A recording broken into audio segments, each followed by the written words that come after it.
রাব্বিল আলামিন। আসসালামু আলা রাসূলুল্লাহ রাব্বি ইশরাহ লি সাদরি ওয়া ইয়াসসির লি আমরি ওয়াহলুল উকদাতাম মিন লিসানি ইয়াফকাহু কাওলি আম্মা বাদ। আসসালামু আলাইকুম ওয়া রাহমাতুল্লাহি ওয়া বারাকাতুহু সবাই। আমরা সাধারণত শনিবারে করি। গত শনিবারে মসজিদে প্রোগ্রাম ছিল, আর সামনের শনিবারে তো রোজা শুরু। তো বাধ্য হয়ে আমাদের আজকে করতে হলো। আশা করি বুঝতে পারবেন সবাই। তো আমেরিকাতে সম্ভবত শনিবারে শুরু, বলা যায় না। একবার হয়েছিল মসজিদে আমরা রোজা রাখিনি, একটা তারাবি পড়িনি, পরে শেষ মুহূর্তে জানতে পারলাম যে আগের দিন রোজা, তো হতে পারে ফ্রাইডে, তো 100% বলা যায় না। তো রমজানের এই ব্যাপারগুলো আমরা সবাই জানি, কম বেশি জানি, তারপরও একটু আলোচনা করব, এটি রিমাইন্ডার দেওয়া হয়। সূরা জারিয়াতে আল্লাহ বলেছেন, স্মরণ করিয়ে দাও, এতে মুমিনদের জন্য কল্যাণ রয়েছে। তো আল্লাহ পাক রাব্বুল আলমিনের গণনায় আরবি মাসের সংখ্যা 12টি, তার মধ্যে সবচেয়ে শ্রেষ্ঠ মর্যাদার মাস হলো রমজান। রোজা ফার্সি শব্দ, রোজা আরবি হচ্ছে সওম বা সিয়াম, যার বাংলা হচ্ছে বিরত থাকা, আত্মসংযম করা। শুভে সাদিক থেকে সূর্যাস্ত পর্যন্ত আল্লাহর সন্তুষ্টির উদ্দেশ্যে পানাহার, দাম্পত্য মিলন এবং রোজা ভঙ্গ হওয়ার সকল বিষয় থেকে বিরত থাকার নামই হচ্ছে সিয়াম। রমজান হলো বরকতের মাস, কোরআন নাজিলের মাস, গুনাহ মাফের মাস, মাগফিরাতের মাস, অত্যন্ত ফজিলতপূর্ণ সওয়াব কামানোর মাস, নিজেকে সংশোধনের মাস, তাকওয়া অর্জনের মাস। এই এক মাসে আমরা যেগুলা অর্জন করি, বাকি 9 মাসই, বাকি 11 মাসই সেইভাবে চলার চেষ্টা করবো ইনশাআল্লাহ। সূর্যোদয় থেকে সূর্যাস্ত পর্যন্ত না খেয়ে থাকাটাই রোজা রাখার মূল উদ্দেশ্য নয়। আমরা একটা ভুল করি, বিশেষ করে আমরা বাচ্চাদের বলার সময় বা অমুসলিমদেরকে বলার সময় বলি যে সানরাইজ থেকে সানসেট পর্যন্ত না খেয়ে থাকা। আসলে কিন্তু আমরা সানরাইজের অনেক আগে খাওয়া স্টপ করে দিই, তাই না? তাই আমাদের বলতে হবে ডন টু ডাস্ক বা এরকম কিছু একটা। তো হিজরি দ্বিতীয় হিজরিতে শাবান মাসে মদিনায় রোজা সংক্রান্ত আয়াতটা প্রথম নাজিল হয়, সূরা বাকারার আয়াত নাম্বার 183, যেখানে আল্লাহ বলেছেন, হে ইমানদারগণ, তোমাদের উপর রোজা ফরজ করা হলো যেভাবে তা ফরজ করা হয়েছিল তোমাদের পূর্ববর্তীদের উপর, যাতে তোমরা পরহেজগার মুত্তাকি হতে পারো। আল্লাহ তাআলা আরো বলেছেন সূরা বাকারা 185 নম্বর আয়াতে, রমজান সেই মাস যে মাসে কুরআন নাজিল করা হয়েছে, যা পুরাটাই হেদায়েত এবং সুস্পষ্ট নির্দেশনাবলী সম্বলিত, যা সঠিক পথ দেখায় এবং সত্য ও মিথ্যার মধ্যে চূড়ান্ত ফয়সালা করে দেয়। সুতরাং তোমাদের মধ্যে যে ব্যক্তি এই মাস পাবে, সে যেন অবশ্যই এই সময় রোজা রাখে। রমজান ধৈর্য ও সবরেরও মাস। এই মাসে ইমানদার ব্যক্তিগণ খাওয়া দাওয়া, বিবাহ শাদী, অন্যান্য আচার আচরণে যে ধৈর্য আর সবরের অনুশীলন করেন, তা অন্য কোনো মাসে করেন না। এমনকি সিয়াম পালন করে যে ধৈর্যের প্রমাণ দেওয়া হয়, তা অন্য কোনো এবাদতও কিন্তু পাওয়া যায় না। আর এই এক মাসের শিক্ষায় আমরা 11 মাসে কাজে লাগাতে পারি ইনশাল্লাহ। চলুন কিছু হাদিস জেনে নেওয়া যায়। রাসূল করিম সাল্লাল্লাহু আলাইহি ওয়াসাল্লাম বলেছেন, রোজা ঢাল স্বরূপ, রমজানের প্রতিটি নেকি 700 গুণ বা আরো বহু গুণ পর্যন্ত বৃদ্ধি করে দেওয়া হয়। সুবহানাল্লাহ। রাসূল সাল্লাল্লাহু আলাইহি ওয়াসাল্লাম আরো বলেছেন, যে ব্যক্তি ইমানের সাথে এবং সওয়াব অর্জনের নিয়তে রমজানের সিয়াম পালন করবে, তার পূর্ববর্তী সকল গুনাহ ক্ষমা করা হবে। সহিহ মুসলিমের হাদিস নাম্বার 2033 বলেছেন, 5 বেলা সালাত আদায়, এক জুম্মা থেকে পরবর্তী জুম্মা এবং এক রমজান থেকে পরবর্তী রমজানের সময় হয়ে যা সকল সগীরা গুনাহ, মানে ছোট গুনাহ, কাফফারা শুরু, এই শর্তে যে বান্দা নিজেকে কবিরা গুনাহ থেকে বাঁচিয়ে রাখবে। কবিরা গুনাহ এমনি মাফ হয় না, সেজন্য তওবা করতে হয়, আমরা জানি। রমজানে প্রত্যেক রাতে একজন ঘোষণা করি এ বলে ঘোষণা দিতে থাকে, হে সৎকর্মের অনুসন্ধানকারী, তুমি অগ্রসর হওয়ার, বেশি করে সৎ কাজ করো, নেক কাজ করো। আর হে অসৎ কাজের অনুসন্ধানকারী পাপী, তুমি থেমে যাও। আবু হুরায়রা রাদিয়াল্লাহু তাআলা থেকে বর্ণিত, সহিহ বুখারী হাদিস নাম্বার 7492, তিনি বলেন, আমি রাসূল করিম সাল্লাল্লাহু আলাইহি ওয়াসাল্লাম বলতে শুনেছি, মহান আল্লাহ বলেন, মানব যাবতীয় কাজ করে নিজের জন্য, কিন্তু রোজা আমার জন্য এবং আমি এর প্রতিদান দিব। রোজাদারের দুইটি আনন্দ, একটি ইফতারের সময়, অপরটি হচ্ছে তার রব আল্লাহর সাথে সাক্ষাতের সময় ইনশাআল্লাহ। আরেক হাদিসে বলা হয়েছে, সে মহান সত্তার কসম, যা ক্ষুদ্রতি হাতের মুঠায় মুহাম্মাদের জীবন, নিশ্চয় রোজাদারের মুখের গন্ধ আল্লাহর নিকট কস্তুরীর গন্ধের চাইতে প্রিয়। মেসকে আম্বর যেটাকে বলা হয় কস্তুরী, পুরুষ হরিণের নাভির কাছে একটা ছোট্ট থলে থাকে, যা দ্বারা কয়েক ড্রাম আতর বানানো যায়। তো শুধু রোজাদারের মুখের গন্ধ কেন, অবাক হয়তো আমরা হই, বাট এটা এখানে বোঝানো হচ্ছে যে মানুষের কাছে যা অনেক অপছন্দ, কারো মুখ থেকে গন্ধ লাগলে, তাই না? বিশেষ করে পেঁয়াজ রসুন বা কিছু আমাদের বাজে লাগে, আর না খেয়ে থাকলে একটা মুখে দুর্গন্ধ হয়, এটা আমরা পছন্দ করি না। আবার আল্লাহর কাছে অনেক প্রিয় সেটা, আতর, সে কস্তুরীর গন্ধের চাইতো। সুবহান আল্লাহ। আল্লাহ বলেছেন সহিহ বুখারী 1773 নম্বর আয়াতে, বান্দা আমার সন্তুষ্টির জন্য পানাহার বর্জন করে, স্বামী স্ত্রী সহবাস থেকে দূরে থাকে, রোজা আমার জন্য এবং আমি নিজ হাতের পুরস্কার দিব। সুবহান আল্লাহ। আল্লাহর হাত থেকে পুরস্কার চিন্তা করতে পারেন? দেশের প্রেসিডেন্ট বা প্রধানমন্ত্রী বা স্কুলের প্রিন্সিপালের হাত থেকে পুরস্কার নেবার কথা ভাবলে আমরা কত খুশি হই, ঢোল পিটায় সবাইকে জানাবো, তাই না? আর পালনকর্তার হাত থেকে পুরস্কার কি অল্প বা ছোটখাটো হবে? নিশ্চয়ই না। রাসূল করিম সাল্লাল্লাহু আলাইহি ওয়াসাল্লাম বলেছেন, আল্লাহর কসম, মুসলমানদের জন্য রমজানের চাইতে উত্তম কোনো মাস আসেনি, এবং মুনাফিকদের জন্য রমজান মাসের চেয়ে অধিক ক্ষতিকর মাস আর আসেনি। কেননা মুমিনরা এ মাসে সারা বছরের ইবাদতের শক্তি ও পাথেয় সংগ্রহ করে, আর মুনাফিকরা তাতে মানুষের উদাসীনতা এবং দোষ ত্রুটি অন্বেষণ করে। এই মাস মুমিনের জন্য গনিমত আর মুনাফিকের জন্য ক্ষতির কারণ। হয়তো শুনে থাকবে অনেকে বলে, হ্যাঁ তুমি নামাজ পড়ো না বা রোজা রাখছো, এরকম এরকম কিছু অনেকে বলে থাকে। এইটাই আর কি বলা হচ্ছে। রাসূল করিম সাল্লাল্লাহু আলাইহি ওয়াসাল্লাম বলেছেন, অবশ্যই আল্লাহ তাআলা রমজান মাসে প্রত্যেক দিন এবং প্রত্যেক রাতে অসংখ্য ব্যক্তিকে জাহান্নাম থেকে মুক্তি দান করেন, এবং প্রত্যেক মুমিন বান্দার একটি করে দোয়া কবুল করেন। আমাদের সবার ধারণা আমার আম্মা বাবা কত নেকি, তার জান্নাতে আছে, ইনশাআল্লাহ তার জান্নাতে আছে। বাট কেন দোয়া করবো না রমজান মাসে বেশি করে? যদি কেউ জাহান্নামে কোনো পাপের কারণে শাস্তি হচ্ছে, তাকে দোয়া করার জন্য সে জাহান্নাম থেকে মুক্তি পাবে, কেন দোয়া করবো না? মুসলিম হিসাবে আমরা সকল মুমিনের জন্য দোয়া করবো, যাতে আমরা মারা যাওয়ার পর আমাদের জন্য কে দোয়া করে, তাই না? হাদিসে আছে, আহ তিন ব্যক্তির দোয়া ফেরত দেওয়া হয় না: রোজাদারের দোয়া ইফতার পর্যন্ত, ন্যায়পরায়ণ শাসকের দোয়া, মজলুমের দোয়া মানে অত্যাচারী যাকে অত্যাচার করা হচ্ছে তার দোয়া। আবু হুরায়রা রাদিয়াল্লাহু তাআলা থেকে বর্ণিত, রাসূল করিম সাল্লাল্লাহু আলাইহি ওয়াসাল্লাম বলেছেন, রমজান মাস আগমন করলে জান্নাতের সকল দরজা উন্মুক্ত করে দেওয়া হয় এবং জাহান্নামের দরজাগুলো বন্ধ করে দেওয়া হয়, এবং শয়তানকে এবং সকল বদ জিনকে শিকলে আবদ্ধ করা হয়। সহিহ মুসলিমের হাদিস নাম্বার 2069 থেকে 71 পর্যন্ত। তাই শয়তান রমজানের পূর্বে যে সকল স্থানে অবাধে বিচরণ করে, রমজান মাস আসার ফলে সে সকল স্থানে যেতে পারে না। শয়তানের তৎপরতা দুর্বল হয়ে যায়। ফলে দেখা যায় ব্যাপকভাবে মানুষ তওবা করছে, ধর্মপরায়ণতা, নামাজ পড়ছে, রোজা রাখছে, নেক কাজ করছে, মসজিদমুখী হয়, তারাবি পড়তে হোক, জুম্মা পড়তে হোক, পাপাচার থেকে দূরে থাকে, তাই না? কিছু মানুষ আছে যারা সিগারেট ছাড়া বাঁচতে পারে না, অথচ দেখা যায় রোজা রেখে কিন্তু দিব্যি ইফতার পর্যন্ত রোজা না, সিগারেট না খেয়ে থাকছে। অর্থাৎ চেষ্টা করলেই ছাড়তে পারে, এটা তার প্রমাণ।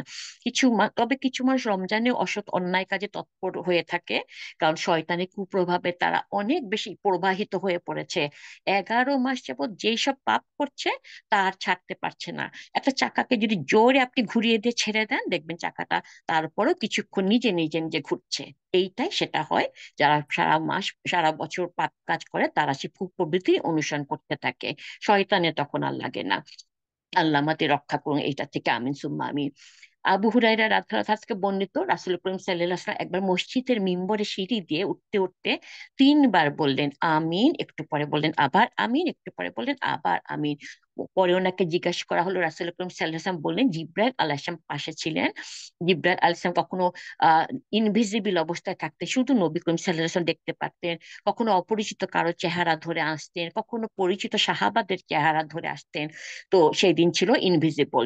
তো জিব্রাইল আলাইহিস সালাম বললেন, তার নাক ধুলায় ধূসরিত হোক, যে ব্যক্তি তার পিতা মাতাকে বৃদ্ধ অবস্থায় পেল, একজনকে অথবা দুজনকে, কিন্তু সে তাদের খেদমত করে জান্নাত আদায় করে নিতে পারলো না। রাসূল করিম সাল্লাল্লাহু আলাইহি ওয়াসাল্লাম তখন বলেছিলেন আমিন।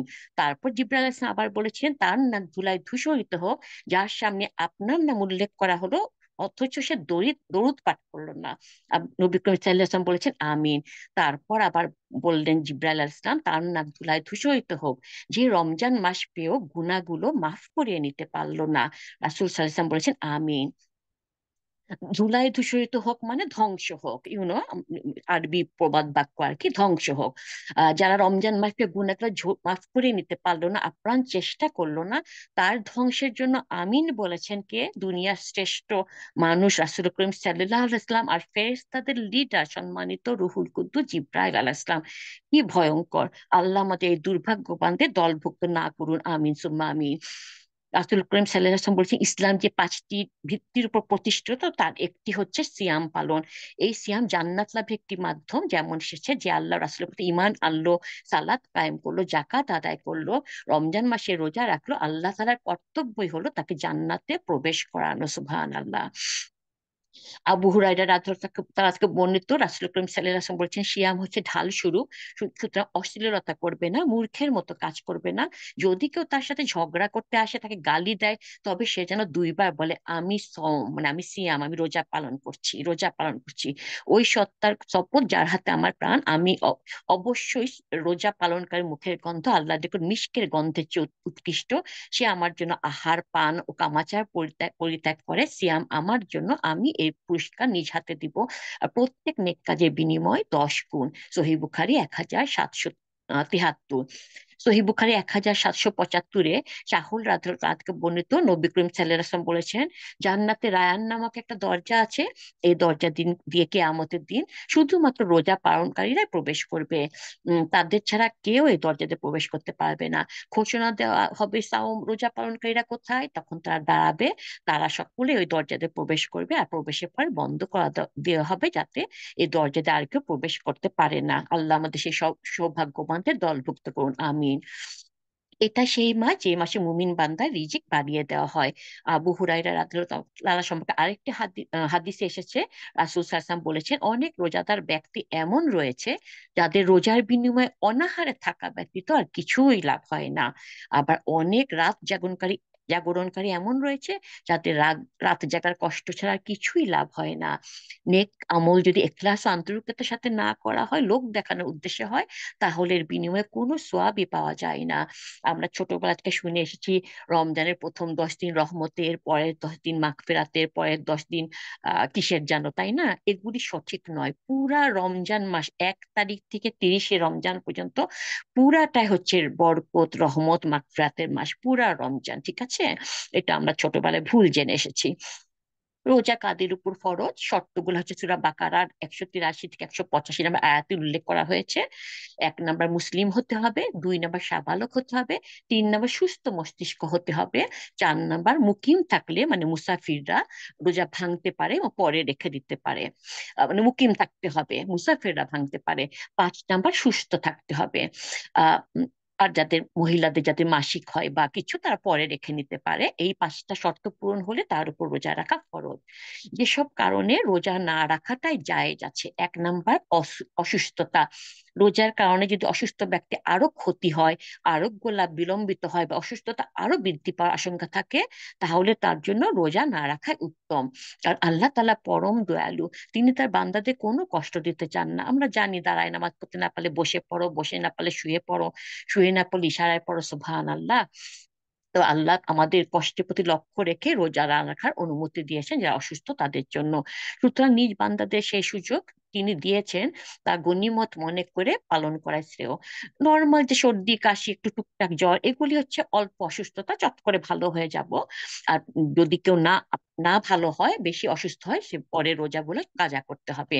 ওলামাদের মতে তাদের ফিদিয়াও দেওয়া উচিত, কারণ যদি এমন হয় যে রোজাগুলা রাখার আগে মারা গেল, তো রোজা পূরণের আগে ফিদিয়া না দিয়ে যদি সে মারা যায়, তবে তাকে আর ফিদিয়া দিতে হবে না, তার পরিবারকেও না।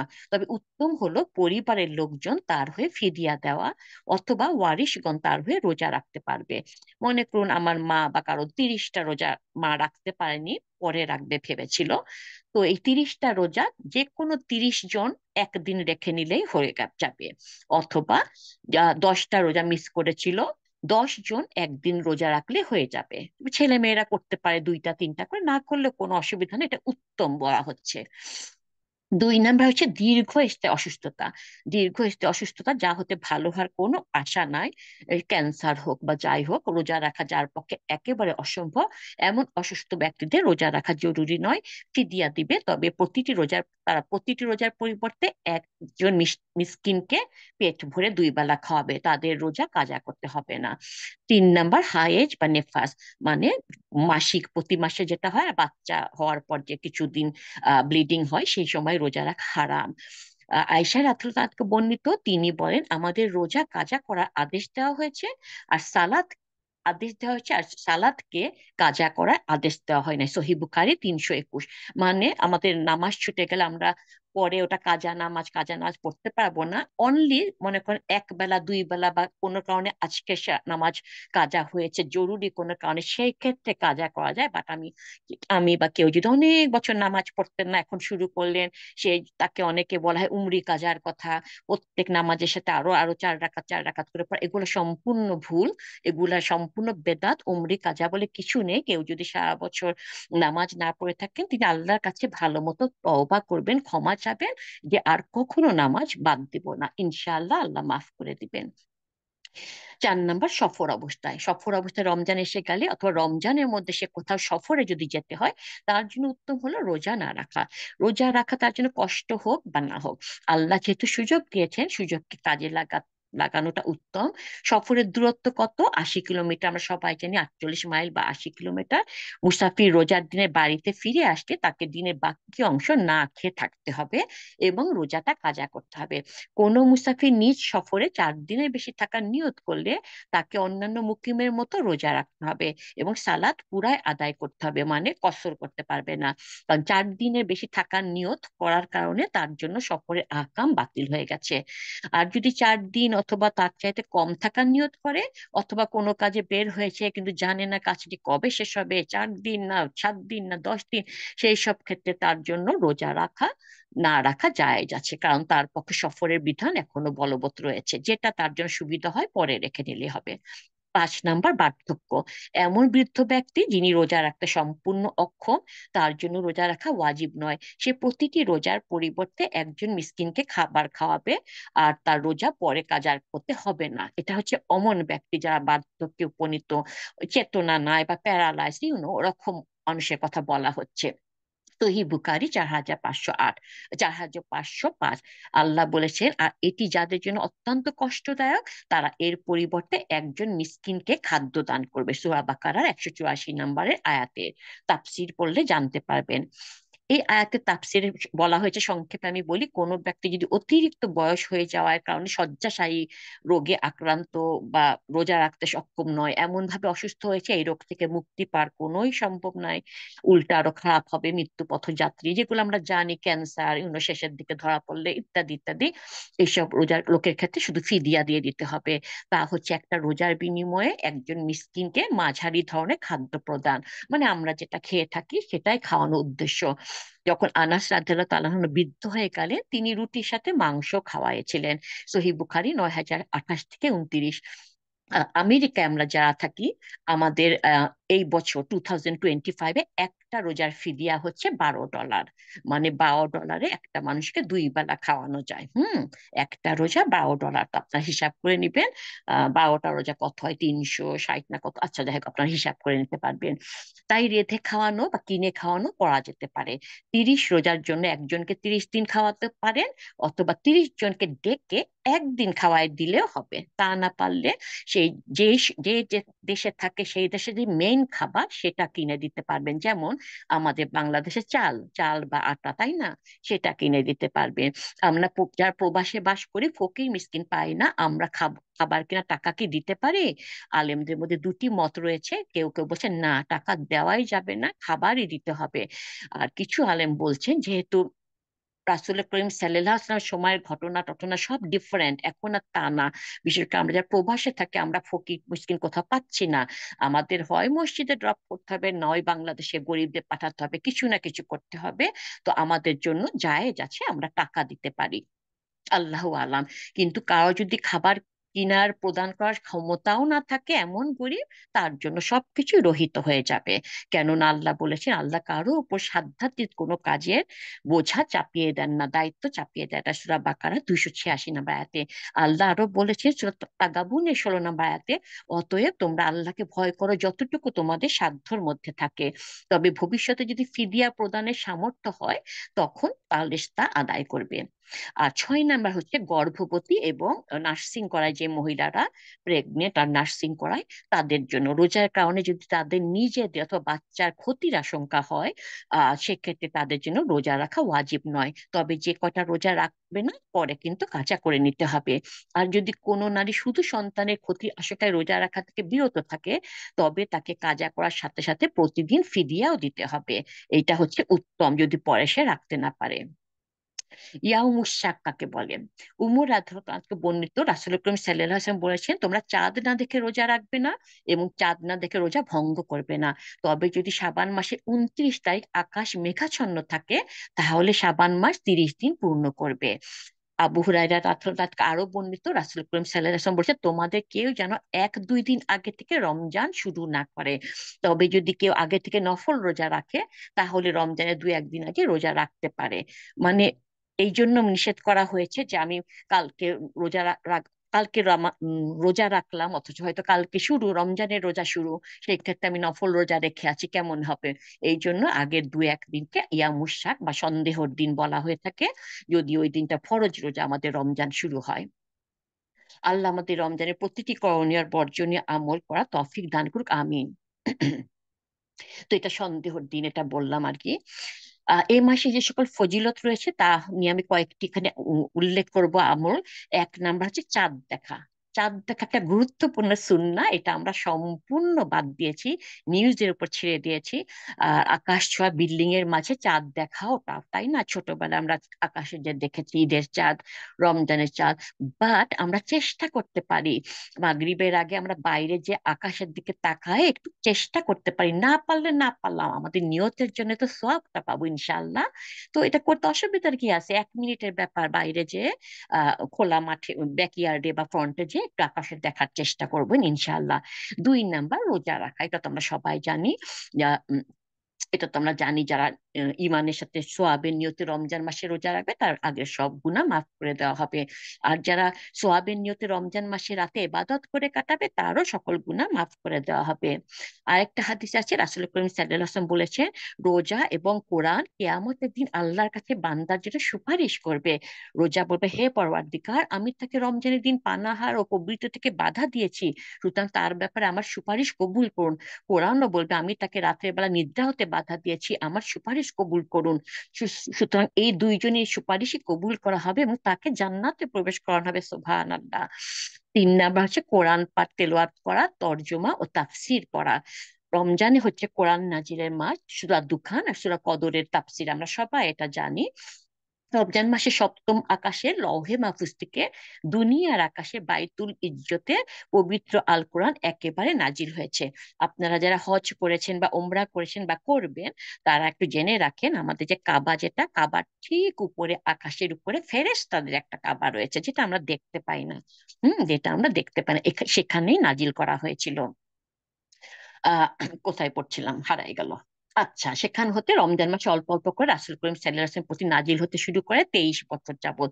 শুধু কোরআন নয়, ইব্রাহিম আলাইহিস সালামের সহিফা, তাওরাত, জবুর, ইনজিল এগুলাও সব এই মাসে অবতীর্ণ হয়েছে বলে একটি হাদিসে উল্লেখ করা হয়েছে। রাসূল করিম সাল্লাল্লাহু আলাইহি ওয়াসাল্লাম কয়বার রমজান পেয়েছিলেন জানেন? মাত্র 9 বার। নবুয়ত প্রাপ্তির পর উনি 9 বার, মানে তার আগে তো রোজাটা ফরজ ছিল না। প্রতি রমজানে রাসূল করিম সাল্লাল্লাহু আলাইহি ওয়াসাল্লাম জিব্রাইল আলাইহিস সালামকে পূর্ণ কোরআন পড়ে শোনাতেন, আবার রাসূল করিম সাল্লাল্লাহু আলাইহি ওয়াসাল্লাম জিব্রাইল আলাইহিস সালাম উনাকে পড়ে শোনাতেন। আর জীবনের শেষ রমজানে রাসূল করিম সাল্লাল্লাহু আলাইহি ওয়াসাল্লাম 2 বার কোরআন পড়ে শুনিয়েছিলেন। সহিহ বুখারী 4998। 4 নাম্বার হচ্ছে রমজান এসে লাইলাতুল কদর, এই রাত তালাশ করা। আল্লাহ বলেছেন সূরা কদরের 3 থেকে 5-এ, লাইলাতুল কদর সহস্র মাস অপেক্ষা উত্তম। সেই রাতে ফেরেশতাগণ এবং রূহ মানে জিব্রাইল আলাইহিস সালাম অবতীর্ণ হয় প্রত্যেক কাজে তাদের প্রতিপালকের অনুমতি ক্রমে, শান্তি শান্তি সেই রজনী উষার আবির্ভাব পর্যন্ত। এই নিয়ে লাইলাতুল কদর নিয়ে আমি একটা হালাকা করব রমজানের 20 তারিখের দিকে ইনশাআল্লাহ, যাতে আমরা রমজানের আগে শুনতে পারি। অলসো আমার ইউটিউবের চ্যানেলও এই লাইলাতুল কদর নিয়ে একটা ভিডিও আছে, আপনারা দেখতে পারেন। 5 নাম্বার কিয়াম করা। কিয়াম মানে হচ্ছে দাঁড়ানো। কিয়াম মানে হচ্ছে দাঁড়ানো, রাতের নামাজ, কিয়ামুল লাইল, তাহাজ্জুদ, তারাবি যাই বলেন না কেন, সেই নামাজ। সেই নামাজ জামাতের সাথে তারাবি পড়ার ফজিলত আছে একটা সুন্নাত, যেটা মসজিদে মুসলিমদের সাথে নারীদের তারা পড়া বৈধ। একটু আজকে কয়েক ঘন্টা আগে আমাকে একজন এটা পাঠিয়েছে, কোনো একজন আলেম কিনা আমি জানি না, আমি কোন চিনি না, উনি বলতেছেন মহিলাদের তারাবি তারাবি পড়তে পারবে না। কথাটা সত্যি নয়। মসজিদে মুসলিমদের সাথে মহিলারা তারাবি পড়া বৈধ। কারণ রাসূল করিম সাল্লাল্লাহু আলাইহি ওয়াসাল্লাম নিজ পরিবার, স্ত্রী এবং লোকদের জড়ো করে তাদের সাথে সালাত আদায় করেছেন। সুতরাং মুসলিমদের উচিত এই কল্যাণে অলসতা না করা। ইমাম আহমেদ রহমতুল্লাহকে জিজ্ঞেস করা হয়েছিল, রমজানে জামাতের সাথে ব্যক্তি সালাত আপনার পছন্দ নাকি একাকী সালাত? তিনি বলেন, জামাতের সাথে সালাত আদায় করবে সুন্নাত জীবিত করবে। জামাতে পড়া একটা ভালো দিক হলো, এই পড়ছি, এই পড়বো, একটু পরে পড়বো, এই করতে করতে দেখা যাচ্ছে ফোন গুতাগুতি করছি বা ঘুমায় পড়ছি, অলসতা চলে আসে, তাই না? সেক্ষেত্রে জামাতে যে নামাজ নামাজ যদি পড়েন, দেখবেন মাশাল্লাহ পড়া হচ্ছে। আমি যাদের সুযোগ আছে, যাদের সুযোগ নেই তাদের কথা তো বাদ।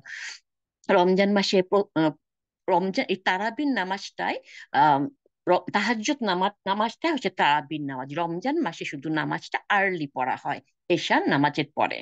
হ্যাঁ, যেমন রাসূল করিম সাল্লাল্লাহু আলাইহি ওয়াসাল্লাম সাহাবায়ে কেরামগণ করেছেন। ইমাম আহমেদ রহমতুল্লাহকে জিজ্ঞেস করা হয়েছিল, কিয়াম তারাবি কি শেষ রাত পর্যন্ত বিলম্ব করব? তিনি বলেন, না, মুসলিমদের সুন্নত আমার নিকট অধিক প্রিয়। শায়খ ইবনে বাজ রহমতুল্লাহকে জিজ্ঞেস করা হয়েছিল, যদি সবাই শেষ রাতে বেতের পড়তে রাজি হয়? তিনি বলেন, সবার সাথে প্রথম রাতে সালাত আদায় করা অতি উত্তম। মানে তাহাজ্জুদ যে আমরা ঘুম থেকে উঠে পড়ি শেষ রাতে, সেইটা খুবই উত্তম। বাট রমজানে কিন্তু তারাবিটা আগে প্রথম রাতের অংশে পড়তে হয়, মানে ঈশান নামাজের পরে। রাসূল সাল্লাল্লাহু আলাইহি ওয়াসাল্লাম বলেন, যে ব্যক্তি সওয়াবের আশায় উম, তারাবি আদায় করে, তার সমস্ত গুনাহ, রমজান মাসে আর কি, তার সমস্ত গুনাহ মাফ করে দেওয়া হয়। সহিহ মুসলিমের 759 নম্বর হাদিস। তারাবির নামাজ 8 রাকাত নাকি 12 রাকাত নাকি 20 রাকাত, এই নিয়ে আরগুর কোনো দরকার নেই। রাসূল করিম সাল্লাল্লাহু আলাইহি ওয়াসাল্লাম বলেছেন, রাতের সালাত দুই দুই করে উনি বেঁধে দেননি। আরো বলেছেন, যদি কেউ ফজরের আশঙ্কা করে, সে যেন 1 রাকাত মিলিয়ে সালাত আদায় করে নেয়, তাহলে তা বেতর হয়ে গেল। সহিহ বুখারী 105। সুন্নাত হচ্ছে 8 রাকাত নামাজ। মা আয়েশা রাদিয়াল্লাহু তাআলা থেকে বর্ণিত, রমজান মাস ছাড়া, রমজান মাসে এবং রমজান ছাড়া রাসূল করিম সাল্লাল্লাহু আলাইহি ওয়াসাল্লাম 11 রাকাত নামাজ পড়তেন। 8 রাকাত হচ্ছে তাহাজ্জুদের নামাজ বা তারাবির নামাজ, 3 রাকাত বেতের নামাজ। রমজানেও এবং অন্য সময়ও 8 রাকাত নামাজ এবং 3 রাকাত বেতের নামাজ। সহিহ বুখারী 230। তারাবির অধ্যায়টা আপনারা দেখে নিতে পারেন, সহিহ বুখারী 230-এ এইটা বলা হয়েছে। নফল সালাত আপনি যত ইচ্ছা পড়তে পারেন, আপনার মন চাইলে আপনি রাতে 12 পড়েন, 20 পড়েন, যা ইচ্ছা পড়েন। সুন্নাত হচ্ছে 8 রাকাত। এইটা পর্যন্ত পড়তে পারলে যথেষ্ট। আপনার পাশে একজন 12 রাকাত বা 20 রাকাত পড়ছে, আপনি অমনি আরগু শুরু করলে না, কোনো দরকার নেই, কোনো দরকার নেই। আপনারটা আপনি পড়েন, তারটা সে পড়ুক, আর সুন্নাতটা জেনে রাখেন 8 রাকাত, ঠিক আছে? অনেক সময় এমন হয় যে শরীরটা ভালো লাগছে না, তখন আমি যেটা করি, এশার নামাজের পর আমি 4 রাকাত পড়ে ফেলি, তারপর শুয়ে পড়ি। আবার সাহারির সময় যখন উঠি, তখন বাকি 4 রাকাত পড়ে ফেলি। তো তখন এভাবে আপনারা করতে পারেন, যে যেভাবে পারেন। যারা একদমই পারবেন না, অন্তত এশার নামাজ বা 2 রাকাত পড়ে শোন। আর নাইলে সাহারির সময় যখন উঠবেন, তখন 2 রাকাত অন্তত পড়েন, একদম বাদ দিয়ে না। আচ্ছা, কোথায় পড়ছিলাম? 6 নম্বর হচ্ছে ইতিকাফ করা। আল্লাহ পাক বলছে সূরা ফজরের 2 নম্বর আয়াতে, 10 রাত্রির শপথ। রাসূল করিম সাল্লাল্লাহু আলাইহি ওয়াসাল্লাম রমজানের সেই 10 রাতে মসজিদে ইতিকাফের প্রবেশের ব্যাপারে অনেক আলেমদের মতে, যে 21শে রমজানের রাত শুরু হওয়ার আগে সূর্যাস্তের পূর্বে মসজিদে প্রবেশ করবেন। আজকে মনে করেন 20 নম্বর রোজা, এখন ইফতারের টাইম হয় নাই, সানসেটের আগে আমি মসজিদে প্রবেশ করব, যদি 10 রাত ইতিকাফ করতে পারি। যে বছর নবীজি ইন্তিকাল করলেন, সেই বছর উনি 20টি 20 দিন করেছিলেন। 20 দিন করেছিলেন। আমি এই লাইলাতুল কদরের দিনই ইতিকাফ নিয়ে বলবো ইনশাআল্লাহ, যেহেতু এটা শেষের দিকে করা হয়। 7 নম্বর, উমরা পালন করা। সামর্থ্য থাকলে উমরা পালন করা। রাসূল করিম সাল্লাল্লাহু আলাইহি ওয়াসাল্লাম বলেছে, রমজান মাসে উমরা করা আমার সাথে হজ করার সমতুল্য। সুবহানাল্লাহ। সহিহ বুখারী হাদিস নাম্বার 1690, সহিহ মুসলিমের হাদিস নাম্বার 1256। 8 নম্বর, বেশি বেশি করে দোয়া করা। রমজানের দিনগুলো পুরো সময়টাই যেহেতু ফজিলতময়, তার সকলের উচিত এই বরকতময় সময়ে পূর্ণ সদ্ব্যবহার করা, বেশি করে দোয়া করা, জিকির করা, ইস্তেগফার করা। কেননা রমজান মাসে দোয়া কবুল হওয়ার উপযুক্ত সময়, এই জন্য বেশি বেশি বেশি করে দোয়া করা, আল্লাহর নিকট বেশি বেশি কান্নাকাটি করা। তাই প্রত্যেক মুসলমান এই সুযোগকে কাজে লাগে নিজের কল্যাণের জন্য যেমন প্রার্থনা করবে, তেমনি সারা জাহানের মুসলমানদের জন্য শান্তি, নিরাপত্তা, কল্যাণের জন্য আল্লাহর কাছে প্রার্থনা করবে। মনে রাখবেন, আপনি চাচ্ছেন সবাই আপনার জন্য দোয়া করুক, আর আপনি কারোর জন্য দোয়া করছেন, এটা কখনো হতে পারে? সুতরাং আমরা সবাই সবার জন্য দোয়া করবো ইনশাআল্লাহ। হাদিসে এসেছে ইফতারের মুহূর্তে আল্লাহ রাব্বুল আলামিন বহু লোককে জাহান্নাম থেকে মুক্তি দিয়ে থাকেন। রমজানে তো দিয়ে থাকেনই, দিনে রাতে পুরা রমজান, আবার ইফতারির আগে বিশেষ করে জাহান্নাম থেকে মুক্তি দিয়ে থাকেন। সুতরাং আমরা ইফতারের আগে দোয়া করার চেষ্টা করব। আমরা মহিলারা তো টেবিল উপচায় রান্না বান্না নিয়ে বিজি থাকি, যাই করি নাই করি ওগুলো একটু আগে করে নিব, যাতে আমরা ইফতারের আগে কিছুক্ষণ 30 মিনিট হোক 10 মিনিট হোক আমরা নিরিবিলিতে একা বসে একটা কোনায় ঘরে বসে মোনাজাত করতে পারি ইনশাআল্লাহ। 9 নাম্বার হচ্ছে রোজাদারকে ইফতার করানো। এই মাসে যে ব্যক্তি কোনো রোজাদারকে ইফতার করাবে তার জন্য গুনাহ মাফের এবং জাহান্নামের আগুন থেকে মুক্তির কারণ হবে। রমজানে কোনো রোজাদারকে ইফতার করানোর কারণে অনেক নেকি লাভ হয়। রাসূল সাল্লাল্লাহু আলাইহি ওয়াসাল্লাম বলেছেন, যদি কেউ রোজাদারকে ইফতার করায় তাহলে সে উক্ত রোজাদারের সম পরিমাণ নেকি লাভ করবে। তার মানে এই না যে ওই রোজাদারের থেকে নেকি কেটে নিয়ে দিবে আল্লাহ, তা করবে না, আল্লাহ তার সমান দিবে। এইসব শুনে একজন সাহাবী বললেন, ইয়া রাসূল সাল্লাল্লাহু আলাইহি ওয়াসাল্লাম, আমাদের তো প্রত্যেকের সামর্থ্য নাই যে রোজাদারকে তৃপ্তির সাথে আমরা ইফতারি করাবো। তখন রাসূল সাল্লাল্লাহু আলাইহি ওয়াসাল্লাম বললেন, আল্লাহ তাকে সওয়াব দান করবেন যে রোজাদারকে ইফতার করা এক চুমুক দুধ দিয়ে, অথবা একটি খেজুর দিয়ে, অথবা এক চুমুক পানি দিয়ে। সুবহানাল্লাহ! টেবিল উপচায়ে ইফতারি খাওয়াতে হবে তা নয়। সুবহানাল্লাহ! চিন্তা করে দেখেন আল্লাহ কত রহমানুর রহিম। 10 নাম্বার জাকাতুল ফিতরা। আমরা জাকাত দেওয়াটা যদিও রমজান মাসের সাথে সম্পর্কিত না, সারা বছরই জাকাত দিতে পারি, তারপর সোয়াব বেশি বলে অনেকে রমজান মাসে ওয়েট করে থাকেন, বাট সারা বছরই দেওয়া যায়। ফিতরার কথা বলা হচ্ছে, আমরা ঈদের নামাজে আগে যে ফিতরা দেওয়া হয় সেইটা, এটা পরিবারের সবার পক্ষ থেকে এটা করতে হয় ঈদের রাতে, বা যারা আমরা বিদেশে থাকি আমরা বেশ কয়েকদিন আগেও দিতে পারি। এটাও, এটা নিয়েও মতামত আছে। এটা যেহেতু খাদ্য দিয়ে দেওয়া হতো তখনকার সময়, খেজুর কিশমিশ এগুলা দিয়ে দেওয়া হতো। এখন আমরা দেশে থাকলে আমরা চাল আটা এগুলা দিতে পারি। আর আমরা যারা প্রবাসে থাকি এগেইন আমরা কি করতে পারি, আমরা টাকা দিতে পারি। রাসূল করিম সাল্লাল্লাহু আলাইহি ওয়াসাল্লামের সময়ে পরিশোধ করা হতো মানে সোয়া কেজির মতন খাদ্য বা খেজুর বা জব বা কিশমিশ দিয়ে। আমরা এই পরিমাণ টাকা দেওয়া জায়েজ আছে।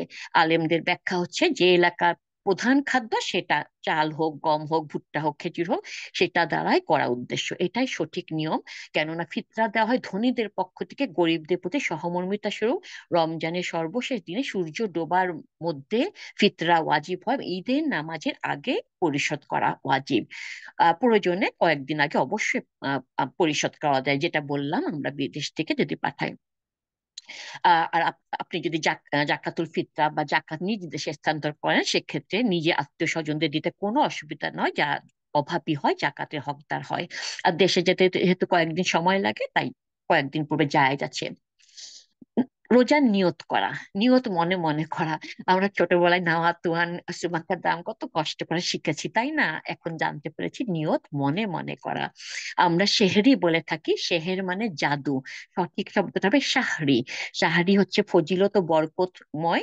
রাসূল করিম সাল্লাল্লাহু আলাইহি ওয়াসাল্লাম থেকে বেশ কিছু হাদিসে বর্ণিত হয়েছে, কয়েকটা আমি উল্লেখ করব। রোজাদারের জন্য সাহরি খাওয়া সুন্নাত, পেট ভরে খেতেই হবে, তা জরুরি নয়। অনেকে যদি সাহারি না খায়, সকাল হয়ে গেছে, বলে আহা সাহারি খাই নাই রোজা রাখলাম না, না, সাহারি করতেই হবে, তা জরুরি না, সুন্নাত। আপনি যদি না উঠতে পারেন তাও আপনি না খেয়ে রোজা রাখতে পারেন, কোনো অসুবিধা নয়। রাসূল করিম সাল্লাল্লাহু আলাইহি ওয়াসাল্লাম বলেছে, পেটে ক্ষুধা থাকুক না থাকুক সাহারিটা বর্জন করা মোটেই উচিত নয়। খাওয়ার চাহিদা যদি একেবারেও না থাকে, তাহলে ঘুম থেকে উঠে সামান্য কিছু পানি, খেজুর, খেজুর খাওয়া সুন্নাত, শুধু ইফতারি খেজুর দিয়ে না, সাহারি তো খেজুর খাওয়া সুন্নাত। এর দ্বারা একদিকে রাসূল সাল্লাল্লাহু আলাইহি ওয়াসাল্লামের সুন্নাতের উপর আমল করা হবে এবং সাহারির বরকতও হাসিল করা হবে। এক ঢোক পানি পান করলেও সুন্নাত আদায় হবে। সহিহ মুসলিমের হাদিস নাম্বার 350। অনেকে আছে রাতের বেলা, রাত 12টা 1টার সময় একদমই খেয়ে দিয়ে একদমই শুয়ে পড়েন, আর উঠতে চান না। বিশেষ করে যারা সকালে কাজ করে তারা অনেকে এটা করে থাকে, এটা করা উচিত না। এই বরকতময় রাতটা একটু, একটা মাসই তো মাত্র, সাহারির জন্য একটু হলে উঠেন। আনাস রাদিয়াল্লাহু থেকে বর্ণিত, রাসূল করিম সাল্লাল্লাহু আলাইহি ওয়াসাল্লাম বলেছেন, তোমরা সাহারি খাও, সাহারির মধ্যে বরকত রয়েছে। সহিহ বুখারী 1923, সহিহ মুসলিম 1095। যারা সাহারি খায় আল্লাহ তাদের উপর রহমত বর্ষণ করেন এবং ফেরেশতারা তাদের জন্য দোয়া করেন। আরেকটা ছোট্ট কথা বলতে ভুলে গেছি, আপনি যদি কোনো রোজাদার আমরা কোনো রোজাদার যদি আপনাকে দাওয়াত দেয়, আপনি যদি তাদের দাওয়াতে অংশ নেন, সেই তাদের জন্য একটা দোয়া আছে, ছোট্ট একটা আরবি দোয়া। আমি আরবি দোয়াটা এখানে বলতে পারছি না, আমি বাংলাটা বলি। দোয়াটা খুব সহজ। কেউ একজন আপনাকে কষ্ট করে রেন্দে বেন্দে খাওয়ালো, এমনিতেই তো আমরা দোয়া করি, দোয়া করা উচিত, তাই না? আর রমজান একটা স্পেশাল দোয়া আছে, দোয়াটা আমি বাংলা বলে দিচ্ছি। দোয়াটা হচ্ছে, আপনার খাবার দাবার যেন নেককাররা আর রোজাদাররা খায়, আপনাদের জন্য যেন ফেরেশতারা দোয়া করে। সুবহানাল্লাহ। মনে মনে, আপনাকে জোরেই বলতে হবে তা না, বলতে পারেন জোরে। আপনি মনে মনে ছোট্ট দোয়া, আপনাদের খাবার যেন নেককারগণ আর রোজাদারগণ খান, এবং আপনাদের জন্য ফেরেশতারা যেন দোয়া করেন। এই সুন্দর ছোট্ট দোয়াটা আমরা এবার থেকে করার চেষ্টা করবো ইনশাআল্লাহ। রাসূল করিম সাল্লাল্লাহু আলাইহি ওয়াসাল্লাম আরো বলেছেন, আমাদের রোজা ও আহলে কিতাবদের রোজার মধ্যে পার্থক্য হচ্ছে সাহারি খাওয়া। মুসলিমের হাদিস নাম্বার 1096। আম, উম, খেজুরের কথা কিন্তু মনে রেখেন, কিচ্ছু না খেলে উঠে পানি, খেজুর, একটা খেজুর খেয়ে শুয়ে পড়বেন। সেক্ষেত্রে দেখবেন সুন্নাতটা আদায় করা হচ্ছে। আহলে কিতাবগণ ওরা রোজা রাখে, বাট ওরা সাহারি খায় না, তারা উপবাস চর্চা করে অনেকটা। যারা আজকাল যেমন খ্রিস্টানরা করে, হিন্দুরা করে উপবাস, ওরা আবার পানি খায়, ওরা খালি ভাত খাবার দাবার খায় না, পানি খায়। আমরা তো সেটা করি না, আমাদের সবকিছুই নিষেধ। রাসূল করিম সাল্লাল্লাহু আলাইহি ওয়াসাল্লাম উম্মত হিসেবে প্রত্যেক মুসলমানের উচিত আমাদের উনাকে অনুসরণ করা এবং সাহারি খেয়ে রোজা রাখা। বিলম্ব করে সাহারি খাওয়া সুন্নাত, রাতের একেবারে শেষ ভাগে, মানে সুবহে সাদিকের আগ মুহূর্তে সাহারি খাওয়া সুন্নাত। তবে দেরি করার অর্থ এতটা বিলম্ব নয় যে সূর্য উঠে যাবে বা আজান দিয়ে ফেলবে। রাসূল করিম জায়েদ ইবনে সাবিত রাদিয়াল্লাহু তাআলা থেকে বর্ণিত, তিনি বলেন, একবার আমরা রাসূল করিম সাল্লাল্লাহু আলাইহি ওয়াসাল্লামের সাথে সাহারি খেলাম। অতঃপর নামাজে দাঁড়ালাম। তাকে জিজ্ঞেস করা হলো, সাহারি খাওয়া নামাজে দাঁড়ানোর মধ্যে সময়ের কতটুকু ব্যবধান ছিল? তিনি উত্তর দিলেন, 50 আয়াত পাঠ করার মতো সময়ের ব্যবধান ছিল। সহিহ বুখারীর 1921, মুসলিম 1097। মানে সাহারি খাওয়ার পর আজান দেওয়ার মাঝখানে যে সময় কতটুকু ছিল? 50টা আয়াত পড়ার জন্য। যাদের রোগ বালাই আছে, মেডিসিন খেতে হয় সকালে দুপুরে, তারা তো সাহারি খেতে উঠবেনই। তারা মেডিসিন গুলো মনে করে খেতে পারবেন, তখন ইনশাআল্লাহ অভ্যাস হয়ে যাবে কয়েকদিন খেলে। আর ইফতারের কথা, ইফতারটা আবার জলদি জলদি, সাহারিটা যেমন দেরি করতে বলা হয়েছে, ইফতারটা জলদি জলদি করার তাগিদ দেওয়া হয়েছে। অর্থাৎ সানসেটের সাথে সাথে ইফতার করা। আসলে করিম সাল্লাল্লাহু আলাইহি ওয়াসাল্লাম বলছেন, দ্রুত ইফতার খাওয়ার মধ্যে কল্যাণ রয়েছে। আমরা অনেকে আজানের জন্য ওয়েট করি, মুয়াজ্জিন হয়তো আগে রোজা খুলবে, তারপর আজান দিবে, অথবা একটু ইফতারি খেয়ে নিবে, তারপর আজান দিবে। তাই আজানের জন্য ওয়েট করা মোটেও ঠিক নয়। যে যেই শহরে থাকেন, যেই দেশে থাকেন, সানসেটের লোকাল টাইমটা জেনে নেবেন প্লিজ, তখনই আপনি রোজাটা খুলবেন। এক রুমে যখন আমরা 10 জন বসে থাকি, বিশেষ করে পার্টিতে গেলে, দেখা যায় এক একজনের সেলফোনে 1 মিনিট 2 মিনিট 3 মিনিট আগে পিছে আজান বাজছে, আপনি কোনটা ফলো করবেন? একইভাবে দেশে কয়েকটা মসজিদে আজান শোনা যাচ্ছে, ওইটা একটু আগে ওইটা একটু পরে, আপনি কোনটা ফলো করবেন? তো আমরাই তো বাসায় 3 জন, আমি, আমার হাজবেন্ড, আমার মেয়ে, আমাদের 3 জনই কিন্তু মুসলিম এগুলা, বাট দেখা যায় 3 জনের 3 টাইমে আজান বাজছে, একটু আগে পিছে। এই জন্য সানসেটের টাইমটাতে ইফতার করবেন। আহ সূর্যাস্ত চোখে দেখতে না পাওয়া গেলে সময়সূচি তো আমরা সবাই জানি, রেডিও, টিভি, পেপার, আমাদের হাতে সবার সেলফোন, আমাদের হাতে সবার ফিটবিট কি না আছে, আমরা সবাই টাইম জানি, তাই না? খুব সহজেই জানি।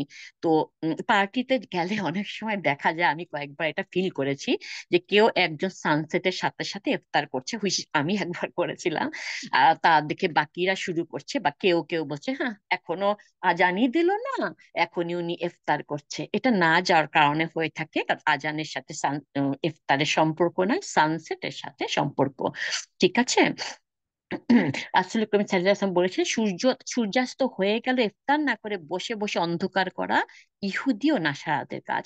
আবু দাউদে হাদিস নাম্বার 2253। অনেকে অধিক সতর্কতার জন্য একটু বেশি করে ওয়েট করেন না, ইফতারের সময় এটা দয়া করে করবেন না, আপনারা সানসেটের সাথে সাথে করবেন ইনশাআল্লাহ। 8 নাম্বার হচ্ছে, আনাস রাদিয়াল্লাহু তাআলা থেকে বর্ণিত, রাসূল করিম সাল্লাল্লাহু আলাইহি ওয়াসাল্লাম নামাজ পড়ার আগে কতিপয় টাটকা পাকা খেজুর দিয়ে ইফতার করতেন, এটা আমরা সবাই জানি। আর টাটকা পাকা খেজুর না পেলে উনি শুকনো কয়েকটি খেজুর যোগে ইফতার করতেন। যদি সেটাও না পেতেন, কয়েক ঢোক পানি পান করে ইফতার করতেন। আবু দাউদে হাদিস নাম্বার 2398, 58, সরি, 2358। রোজাদারের দোয়া কবুল হয়, ইফতারের আগে দোয়া কবুল হয়, যেটা বললাম। এই জন্য আপনার সবসময় চেষ্টা, বিশেষ করে আমি মহিলাদেরকে বলছি, আমরা যেহেতু কিচেনে আমাদের ইফতার বানাতে হয়, পুরো পরিবারের দায়িত্ব আমাদের মধ্যে থাকে, তাই বলছি যে আমাদের উচিত আমরা একটু আগে থেকে শেষ করব। শেষ করে আমরা নিজেদের দোয়া করার জন্য একটু টাইম রাখবো। যে রুমে বাচ্চা কাচ্চা বা টিভি চলছে চিল্লাচিল্লি, সেখানে আপনি মনোযোগ দিতে পারবেন না। আপনি আপনার ঘরের সবচেয়ে কোণার রুমে নিরিবিলি অন্ধকারে বসে দোয়া করুন। দেখবেন অন্তর থেকে দোয়া আসতেছে। ইফতারের ঠিক আগ মুহূর্তে ইফতার নিয়ে বসে থাকাটা রোজাদারের জন্য অনেক আনন্দের, তাই না? হাতের সামনে এত খাবার, বাট অপেক্ষা করে আছি, খাচ্ছি না। আল্লাহ তখন অনেক খুশি হয়ে ফেরেশতাতে জিজ্ঞেস করেন, আল্লাহ তো সব জানেনি, আর আল্লাহ খুশি হয়ে ফেরেশতাদের জিজ্ঞেস করেন, আমার বান্দাদের সামনে এত খাবার, অথচ তারা না খেয়ে বসে আছে কেন? আল্লাহ তো নিশ্চয়ই জানেন। ফেরেশতারা বলে, ইয়া আল্লাহ, আপনার হুকুমের মানে আজানের অপেক্ষা করছে। আল্লাহ বলেন, তারা কি চাইছে? ফেরেশতারা বলে, তারা ক্ষমা চাইছে, জাহান্নাম থেকে পানা চাইছে, তারা জান্নাত চাইছে। আল্লাহ তাআলা তখন খুশি হয়ে বলেন, তারা যা যা চায় সব তাদের দিয়ে দাও। সুবহান আল্লাহ। তাই চেষ্টা করবেন হাতের কাজগুলো গুছিয়ে রেখে ইফতারের আগে দোয়া করতে, 30 মিনিট হোক কি 10 মিনিট হোক, ঠিক আছে? ইফতারের সহি দোয়া যেটা আমরা জেনে এসেছি, আল্লাহুম্মা লাকা সামতু ওয়া আলাইকা তাওয়াক্কালতু, ওই দোয়াটা সহি নয়। যেটা সহি দোয়া, যেটা রাসূল করিম সাল্লাল্লাহু আলাইহি ওয়াসাল্লাম পড়তেন এবং সাহাবায়ে কেরামগণ পড়তেন, আমার হলুদ রঙের বইটা যাদের কাছে আছে সেখানে আছে, আমি অনেকবার লিখেছি নেক আমলে, আমি আবার লিখে দেবো। দোয়াটা হচ্ছে, জাহাবাত জামাউ অক্তাল্লাতির উরুকু আসাবাতাল আজুরু ইনশাআল্লাহ। অর্থাৎ পিপাসা দূরীভূত হয়েছে, শিরা উপশা সতেজ হয়েছে, আল্লাহ চাইন তো সওয়াব হয়েছে। দোয়াটি মুখস্থ যদি না থাকে, মুখস্থ না করতে পারেন, কাগজে লিখে বা ফোনের মধ্যে লিখে ছবি তুলে রাখেন, দেয়ালে সাটায় রাখেন, ফ্রিজে, ডাইনিং রুমে রাখেন, দেখে দেখে দোয়াটা পড়ে নিবেন, তাইলে হলো। একটা ছোট্ট একটা লাইনের দোয়া, আমি লিখে দেবো আবারও। রাসূল করিম সাল্লাল্লাহু আলাইহি ওয়াসাল্লাম সাহাবায়ে কেরামগণ ইফতার খুলে এই দোয়াটা পড়তেন। তো যাদের বাসায় কাজের বুয়া আছে, দেশে যারা থাকেন, তাদেরকেও রোজা রাখতে বলবেন এবং হেল্প করবেন। তারা যদি রোজা রাখে, তাদের উপর অন্য দিনের মতো সবকিছু চাপিয়ে দিয়ে আপনি আরাম করে শুয়ে বসে থাকবেন, এটা প্লিজ করবেন না। মনে রাখবেন, তারাও ক্লান্ত, তারাও ক্ষুধার্ত। যতটা পারেন তাদের কাজ কমিয়ে দেওয়ার চেষ্টা করবেন এবং আপনিও তার সাথে হাতে হাতে হেল্প করবেন। অনেকে রোজা রেখে খুব মেজাজ খারাপ হয়ে থাকে, রাগারাগি করে, বিশেষ করে কিছু ভাইয়েরা।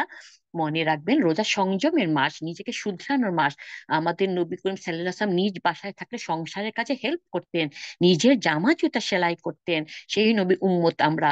তাই ভাইরা যেন না ভাবি যে রমজানের সাহারি ইফতারের দায়িত্ব সব মহিলাদের কাজ, আমি বসে বসে টিভি দেখি, এইটা যেন না হয়। হতে পারে একদিন আমার শরীরটা ভালো না, আমি একটা আইটেম কম করলাম। হতে পারে রান্নার লবণ কম, যেহেতু আমরা চেকে দেখি না। এগুলা কোনো ব্যাপার নয়। তারপরে অনেকে খাওয়ানে চিল্লাচিল্লি, লবণ নাই কেন, এত আইটেম কম, চিল্লাচিল্লি করেন। রাসূল করিম সাল্লাল্লাহু আলাইহি ওয়াসাল্লাম কখনো খাবারের দোষ ধরতেন না। ভালো লাগলে খেতেন, নাহলে চুপ থাকতেন। একে অপরজনকে যথেষ্ট যথাযথ হেল্প করার চেষ্টা করবেন। রমজান তাহলে বরকতময় হবে। এই প্রসঙ্গে একটা কথা বলে নিই, আমরা মহিলারা যারা রান্না করি, আহ বাসার জন্য হোক, আমাদের হাজবেন্ডরা যদি একটু মেজাজ বেশি হয় হোক, অথবা অনেকের জন্য আপনি রান্না করছেন, সেই ক্ষেত্রে আমাদের জন্য জায়েজ আছে যে যেটা রান্না করছেন ওইটা একটু চেকে দেওয়া। চেকে দেখা মানে এই না আপনি এক এক চামচ ঝোল নিয়ে পট করে গিলে ফেললেন। আপনি হাত দিয়ে আমরা যেমন খুন্তিতে আগাদের জিব্বার আগা একটুখানি চেক করি না, ওইভাবে চেক করা আমাদের জন্য জায়েজ আছে, তারপর থুতু ফেলে দিলেই হবে। ঠিক আছে? আমাদের মহিলাদের জন্য, আমরা যারা রান্না করি, আমাদের জন্য জায়েজ আছে। কত সহজ দেখেন, আমরা কত কঠিন করে ফেলি।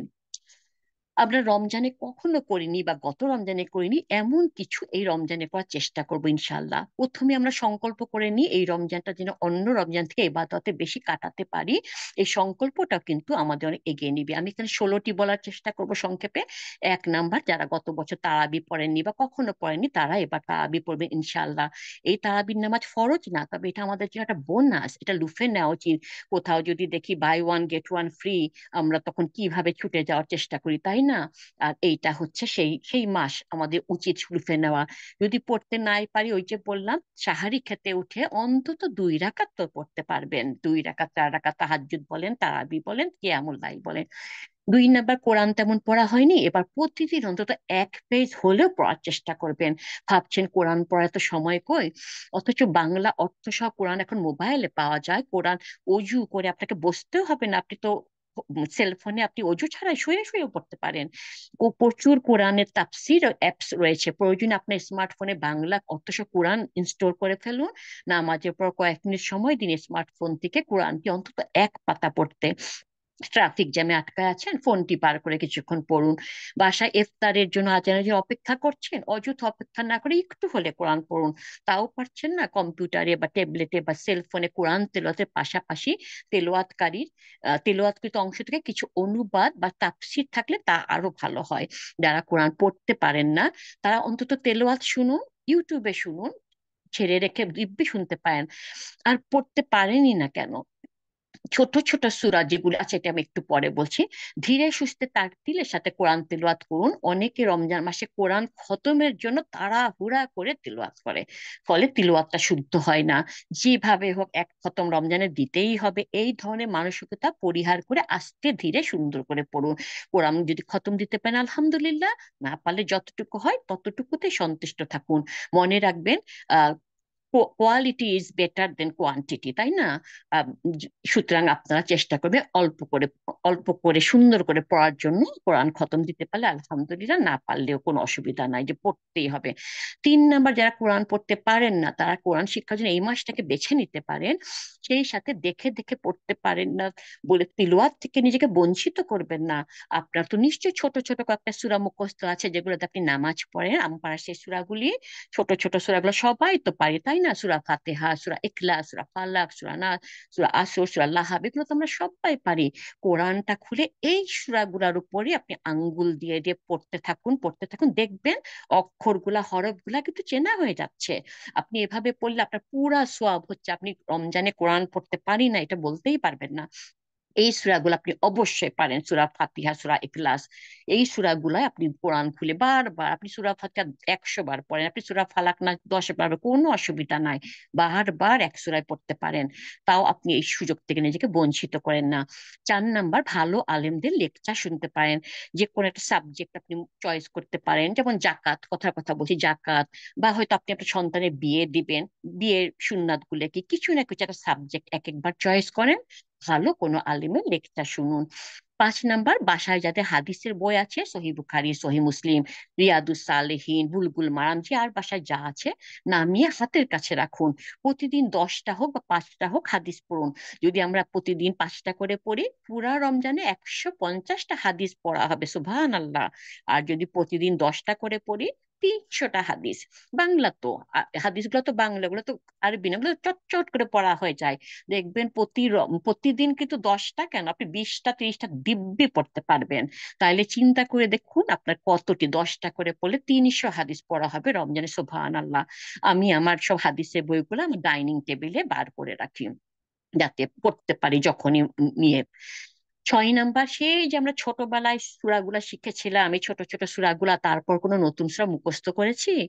না হলে আমরা এই রমজানে চলুন অন্তত একটা ছোট সূরা মুখস্থ করার চেষ্টা করি। অথবা সূরা মুলক যারা পারেন না, 67 নাম্বার সূরা, 30টি আয়াত, যা কবরের আযাব থেকে রক্ষা করে বলে হাদিসে এসেছে, সেইটা শেখার চেষ্টা করতে পারি। 30 দিনে 30 আয়াত, এক আয়াত করে মুখস্থ করা প্রতিদিন কি খুব কঠিন? কঠিন না। দেখবেন যারা সূরা মুলকটা এখনো পারেন না, আপনারা মনে করুন, সন্ধ্যা হওয়ার পর আপনারা প্রথমে কি করি, আমরা প্রথমে কি করি, আমরা পুরা বাড়ির লাইট অন করি, কেন করি?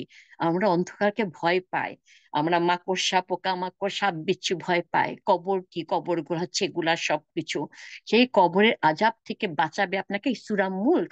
আপনারা এটা লাইফের অংশ করে নেন, প্রতিদিন, প্রতি রাতে, রাতে হোক দিনে হোক, সূরা মুলক একবার অবশ্যই পড়বেন। মুখস্থ করে নিলে আপনি শুয়ে শুয়ে পড়তে পারবেন ইনশাআল্লাহ। যারা এখনো আয়াতুল কুরসি পারেন না, প্লিজ শিখে নিবেন। আয়াতুল কুরসি হচ্ছে 5 ওয়াক্ত ফরজ নামাজের পর পড়লে মৃত্যু ছাড়া কোনো কিছু তার জান্নাতে যাওয়া ঠেকাতে পারবে না, সুবহান আল্লাহ। সুতরাং আয়াতুল কুরসি যারা পারেন না শিখে নিন প্লিজ। ছোট ছোট সূরা, ওই যে বললাম, হয়তো সূরা ফালাক, নাস, ইখলাস পারেন, সূরা লাহাব হয়তো পারেন না, সূরা হুমাজা হয়তো পারেন না, বাট একটা দুটা লাইন ছোটবেলায় পড়েছিলেন মনে আছে, বাকিটা একটু পড়ুন, চট করে মুখস্থ হয়ে যাবে ইনশাআল্লাহ, দেখবেন। 7 নাম্বার, দান সাদাকা গতবার তেমন পড়া হয়নি। কাপড় চোপড় ব্ল্যাঙ্কেট কত কিছু দান সাদাকা মানে শুধু মানি না, কাপড় চোপড় ব্ল্যাঙ্কেট যে কোনো কিছু সাদাকা, ডেকচি পাতিল যা কিছু আপনি সাদাকা করতে পারেন। এবার প্রতিদিন করুক, হোক না খুব সামান্য।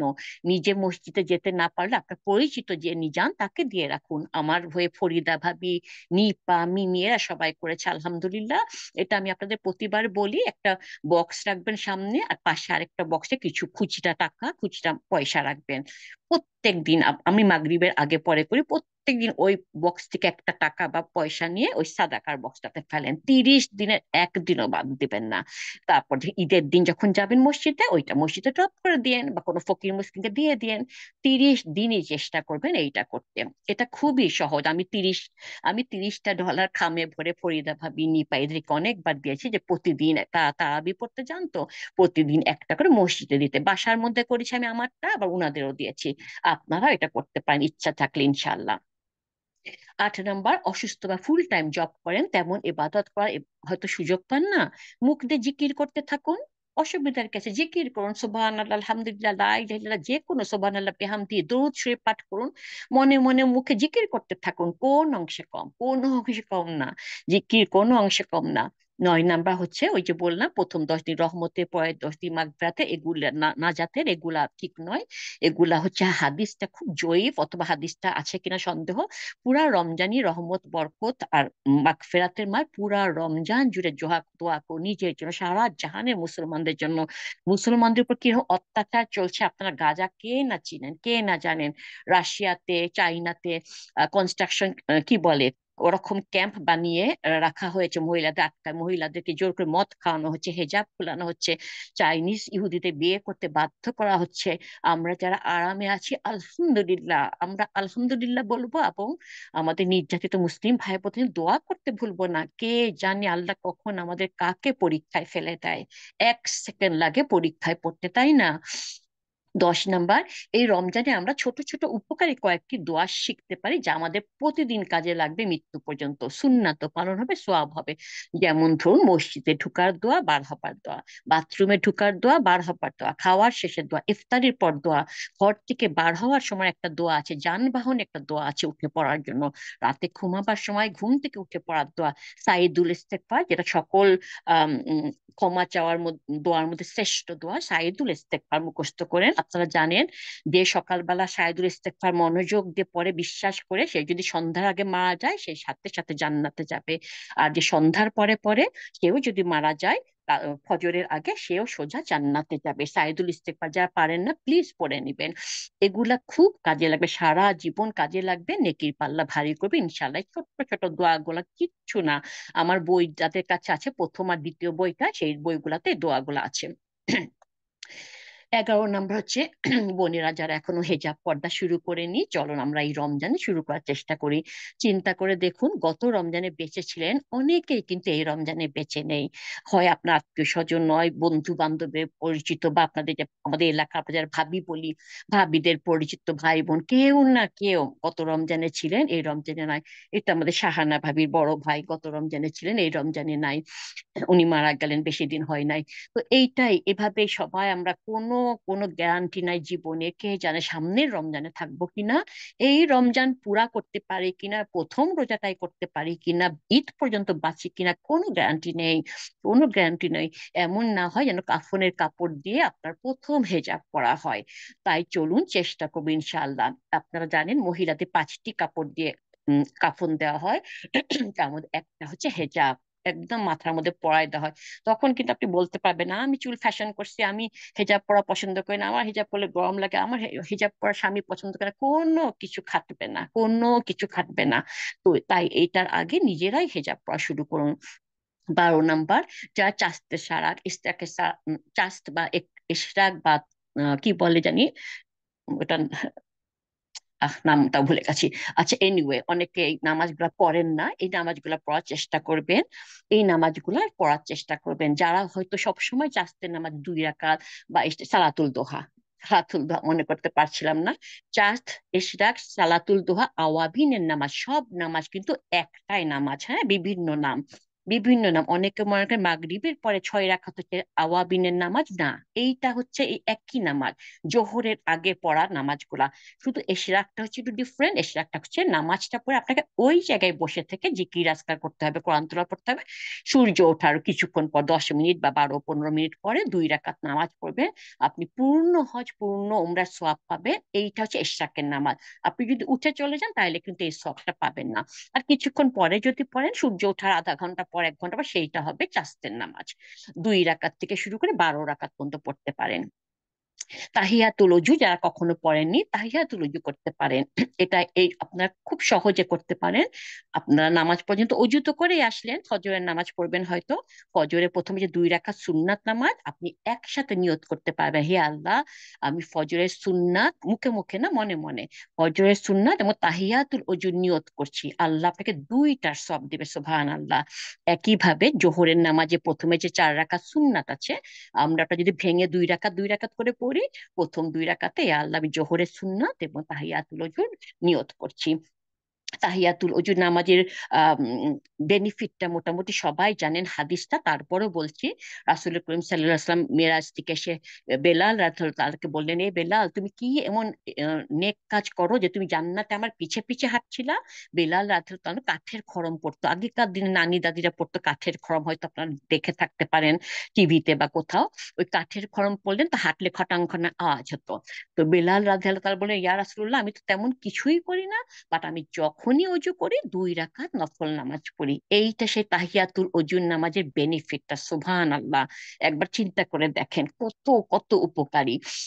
এটা সবাই করার চেষ্টা করবেন ইনশাআল্লাহ। মিসওয়াক করা, যারা মিসওয়াক কখনো করেন না, আপনারা এই যে, দোকানগুলাতে মিসওয়াক পাওয়া যায়, সে আমাদের তাইবি ভাবির দোকান বলেন, আবুজি বলেন, আলবাকারা বলেন, মিসওয়াক করার চেষ্টা করবেন। অনেকে ভাবে রমজান মাসে মিসওয়াক করা বুঝি উচিত না, রোজা ভেঙে যাবে, না না না, রমজান মাসে আরো বেশি বেশি করে মিসওয়াক করবেন। আপনি মিসওয়াকটা দেখবেন এরাবিয়ানদের, খেয়াল করে দেখবেন তাদের পকেট থেকে উকি মারতে থাকে মিসওয়াক, তাদের সবার পকেটে মিসওয়াক থাকেই থাকে। তারা মিসওয়াকটা নিয়ে পানি দিয়ে কুলি করতে হবে তা না, মিসওয়াকটা শুধু দাঁতের মধ্যে একটু ঘষলেই হলো। এইটা হচ্ছে সুন্নাত। রাসূল করিম সাল্লাল্লাহু আলাইহি ওয়াসাল্লাম মৃত্যুর ঠিক আগে এই আমলটা করেছিলেন, মিসওয়াক করেছিলেন। আপনারা হয়তো হাদিসটা শুনে থাকবেন, উনি ঠিক মারা যাওয়ার আগে মিসওয়াক করেছিলেন, এটা ওনার লাস্ট নেক কাজ ছিল। তো এই জন্য মিসওয়াক করবেন এবং থুতুটা গিলে না ফেললেই হলো, জোর করে তো আমরা কেউ গিলবো না, তাই না? 14 নাম্বার হচ্ছে সম্ভব হলে দিনী বন্ধুদের সাথে হালাকা বা তালিমে অংশ নিবেন। এই যেমন এখন আমরা তালিমে অংশ নিচ্ছি, শুনছি, সম্ভব হলে দিনী বন্ধুদের সাথে, দিনী বোনদের সাথে এটা করার চেষ্টা করবেন। 15 নাম্বার হচ্ছে যেটা আমি একটাকে বললাম, এই রমজানের পাশাপাশি 2টা কৌটা পানির গ্লাস হোক, বাটি হোক, যাই হোক, টিস্যু পেপার খালি হলে টিস্যু পেপারে খালি বাক্স, যা কিছু হোক রাখুন। একটাতে টাকা রাখুন, একটা এমটি থাকবে। প্রতিদিন ওইটা থেকে নিয়ে একটু টাকা হোক পয়সা, আপনি যদি 1 টাকা পান 1 টাকা, আপনার যদি সামর্থ্য থেকে 50 টাকা পান, যার যা সামর্থ্য, যার যা সামর্থ্য আছে, প্রতিদিন ওখানে একটু একটু করে ফেলুন। আপনি লাইলাতুল কদরের রাতটাও পেয়ে যাবেন এই সাদাকা করাটা ইনশাল্লাহ। একটা দিনও বাদ দিবেন না ইনশাল্লাহ। মনে রাখবেন, লাইলাতুল কদরের রাতটা যদি পেয়ে যায় আমরা, 1000 মাসের সমান, মানে 83 বছর 4 মাস সাদাকা করার সমান সব পাবেন, সুবহান আল্লাহ। আবার তা আল্লাহ 10 থেকে 700 গুণ বারো বেশি বৃদ্ধি করে দিবেন। চিন্তা করে দেখুন। সুতরাং এইটা যেন অবশ্যই করার চেষ্টা করবেন। এটা কিন্তু শুধু রমজান না, সারা বছর ধরে, সারা জীবন ধরে করতে পারেন ইনশাআল্লাহ। আমি এটা আমার লাইফের অংশ করে নিয়েছি, আমি সারা বছরই করি আলহামদুলিল্লাহ। এমনকি এটা আলেমদের কাছ থেকে শুনেছি যে আমি, আপনি প্রতিদিন জমায় জমায়, আপনাকে প্রতিদিন, এটা প্রতিদিনই ফকিরদের দিতে হবে না, আপনি 1 মাস 3 মাস 6 মাস এমনকি 1 বছর এটা জমায়ও আপনি তারপর দান করতে পারেন, প্রতিদিনের সওয়াবটা পেয়ে যাবেন, সুবহান আল্লাহ। কত সহজ দেখুন। 16 নাম্বারটা হচ্ছে চেষ্টা করুন ঘর বাড়ি এবং নিজেও পরিষ্কার পরিচ্ছন্ন থাকতে। পরিষ্কার পরিচ্ছন্নতা ইমানের অঙ্গ। হাদিসে আছে, রাসূল করিম সাল্লাল্লাহু আলাইহি ওয়াসাল্লাম বলছে, আল্লাহ নিজে সুন্দর, তাই উনি সুন্দর পছন্দ করেন। হাদিসে আরো আছে, একজন মুসাফির উস্কো খুস্কো চুল নোংরা কাপড় পরে দোয়া করলো, আল্লাহ কবুল করবে ভাবছেন? পবিত্র কোরআনে আল্লাহ কি বলেছে? আল্লাহ বলেছে, তোমরা সালাতের সময় তোমাদের সুন্দর পোশাক পরিধান করো। আমরা কি করি? আমরা যা পরে আছি, যেটা পরে রান্না বান্না করছি, মাছ মাংস কাটছি, ঠাস করে যে ওই অবস্থায় নামাজে দাঁড়ায় যাচ্ছি। আর পার্টিতে গেলে কি করি? আমরা আমাদের বেস্ট পোশাক গুলা পরে যাই।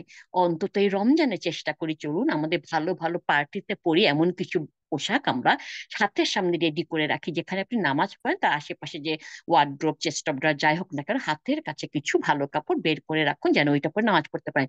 অনেক কাজ করা টাচ করা ছাড়াও তো আমাদের কিছু ভালো কাপড় থাকে, তাই না? একটু যেগুলা চোখের মধ্যে কম ঝকক মকক হলে তো চোখে একটু ইয়ে পড়ে, বাট এমন একটা কাপড় যেটা পরিষ্কার পার্টিতে পরা যায়, এমন ভালো কাপড়গুলা কয়েকটা বের করে রাখুন। ইনশাল্লাহ অভ্যাস, সারা বছরই অভ্যাস হয়ে যাবে যদি এটা করতে থাকেন। পোশাক ভালো সুন্দর পোশাকে নামাজ পড়া, আল্লাহ কোরআন এটা মেনশন করেছেন, মনে রাখবেন। ব্যস্ত মহিলাদের জন্য কিছু টুকিটাকি টিপস, যেটা সারা মাসে আমরা করি, যেটা আমি সারা বছর করে আদা রসুন পেঁয়াজ একসাথে বেটে বা ফুড প্রসেসরে বেটে ছোট ছোট পলি ব্যাগে বা ইয়োগটের কৌটায় বা জিপার ব্যাগে কন্টেনারে ডিপ ফ্রিজে রেখে দিতে পারেন, যখন দরকার প্রয়োজনে বের করতে পারবেন। মশলার স্বাদ গন্ধ একদম একই রকম থাকে। 2 নাম্বার, গরুর মাংস কিন্তু রান্না করে ডিপ ফ্রিজে রেখে খেতে পারেন। এই মাংস রান্না করতে একটু সময় লাগে, আর প্রেসার কুকার ইউজ করেন তাদের কথা অবশ্য আলাদা, তাদের লাগে না। বাট গরুর মাংস ছোট ছোট বক্সে করে যদি রাখেন, যদি রান্না করতে ভালো লাগবে না, শরীর ভালো লাগবে না, তখন একটা বাটি মাংস বের করে গরম করে খেতে পারবেন, অথবা একটা বাঁধাকপি কেটে মাংসটাতে দিয়ে দিতে পারবেন, বা একটু বুটের ডাল ভিজিয়ে রেখে সেটা দিয়ে দিতে পারবেন। সুন্দর করে একটা রান্না হয়ে যাবে, আরাম হবে। 3 নাম্বার, প্রতিদিনের ডাল বাটার ঝামেলা থেকে বাঁচতে কাঁচা ডাল একসাথে ভিজিয়ে ব্লেন্ড করে ঠিক একইভাবে কয়েকটা কন্টেনার বা পলি ব্যাগে করে ছোট ছোট বাক্সে ডিপে সংরক্ষণ করুন। পেঁয়াজও তৈরির 2 ঘন্টা আগে ফ্রিজ থেকে বের করবেন, দেখবেন অনেক ক্রিস্পি পেঁয়াজও হয় এবং ডাল বাটা ঝামেলা থেকে বাঁচবেন। 4 নাম্বার, একইভাবে ছোলা সিদ্ধ করে এভাবে ছোট ছোট ব্যাগে ভরে সংরক্ষণ করুন। স্বাদের কোনো পরিবর্তন হবে না। কয়েক ঘন্টা আগে নামিয়ে রেখে আপনি ভুনা করতে চান, একেবারে অনেকে আবার ভুনা করেও রাখে, সেক্ষেত্রেও কিন্তু খাবারের কোনো টেস্টের তর্জন হয় না। এই রমজান মাসে একটু করলাম ফাঁকি ঝুঁকি কাজ, তাই না? ভুনা, প্রতিদিন আপনি ছোলা ভুনা করবেন, সেটা সম্ভব অনেকের হয়ে থাকে না। 5 নাম্বার, আমরা অনেকে হালিম খেতে পছন্দ করি, হালিমেরও একটু যন্ত্রণা আছে। হালিমের মাংসটা আগে রেঁধে রাখতে পারেন ডিপ ফ্রিজে, ডালগুলো একসাথে মিক্স করে গুঁড়া করে একেবারে যদি সিদ্ধ করে রেডি করে রাখেন, তাহলে দেখবেন চট করে একটা বার করে নিয়ে আপনি রাঁধতে পারবেন ইনশাল্লাহ। আমরা দুঃখজনক ভাবে এবাদতের চাইতো আমাদের বেশিরভাগ মহিলার সময় কাটে রান্নাঘরে, টেবিল উপরে হাজার পদের ইফতারি করে, আহ সবাইকে খুশি করার চেষ্টায়। তারপরও কি আমরা পারি সবাইকে খুশি করতে? আমরা কাউকে খুশি করতে পারি না। তাই আল্লাহকে খুশি করার চেষ্টাটা আমরা বেশি করবো ইনশাআল্লাহ। রোজা ভঙ্গের কিছু কারণ নিয়ে আমি বলি। আল্লাহ পাক কিছু রোজা বিধান দিয়েছেন। তিনি ভারসাম্য রক্ষার জন্য, একদিকে যাতে রোজা না রাখার কারণে রোজাদারের শরীরে কোনো ক্ষতি না হয়, অন্যদিকে রোজা বিনষ্ট না হয়, সেই ব্যাপারেও আল্লাহ বলে দিয়েছেন। এই জন্য রোজা বিনষ্টকারী বিষয়গুলো 2 ভাগে বিভক্ত। এক হচ্ছে কিছু রোজা বিনষ্টকারী বিষয় রয়েছে, এগুলো শরীর থেকে কিছু নির্গত হওয়ার সাথে সম্পৃক্ত। যেমন সহবাস করার পরে ইচ্ছাকৃতভাবে মুখে হাত দিয়ে বমি করা, হাইজ বা সিঙ্গা লাগানো, শরীর থেকে এগুলো নির্গত হওয়ার কারণে শরীর দুর্বল হয়ে যায়। এই কারণে আল্লাহ তাআলা এগুলোকে রোজা ভঙ্গকারী বলে নির্ধারণ করেছেন, যাতে এগুলা নির্গত হয়, দুর্বলতা ও রোজা রাখার দুর্বলতা দুটো একত্রিত না হয়। আর কিছু আছে যেগুলো শরীরে প্রবেশ করানোর সাথে সম্পৃক্ত, যেমন পানাহার করা, শরীরে খাবার ঢুকালাম, পানি খেলাম। রোজা নষ্টকারী 7টি বিষয় হচ্ছে মেন বিষয়। 1 নাম্বার, স্বামী স্ত্রী সহবাস করা। 2 নাম্বার, হস্তমৈথুন করা। 3 নাম্বার, পানাহার করা। 4 নাম্বার, যা কিছু পানাহারে স্থলাভিষিক্ত সেটা করা, যেমন হাসপাতালে একটা স্যালাইন দেওয়া হয় না, একটা তো শুধু আইভি, আর একটা আইভি আছে স্যালাইন যেটা খাবারের কাজ করে, সেইটা দেওয়া যাবে না, অন্যটা দেওয়া যাবে।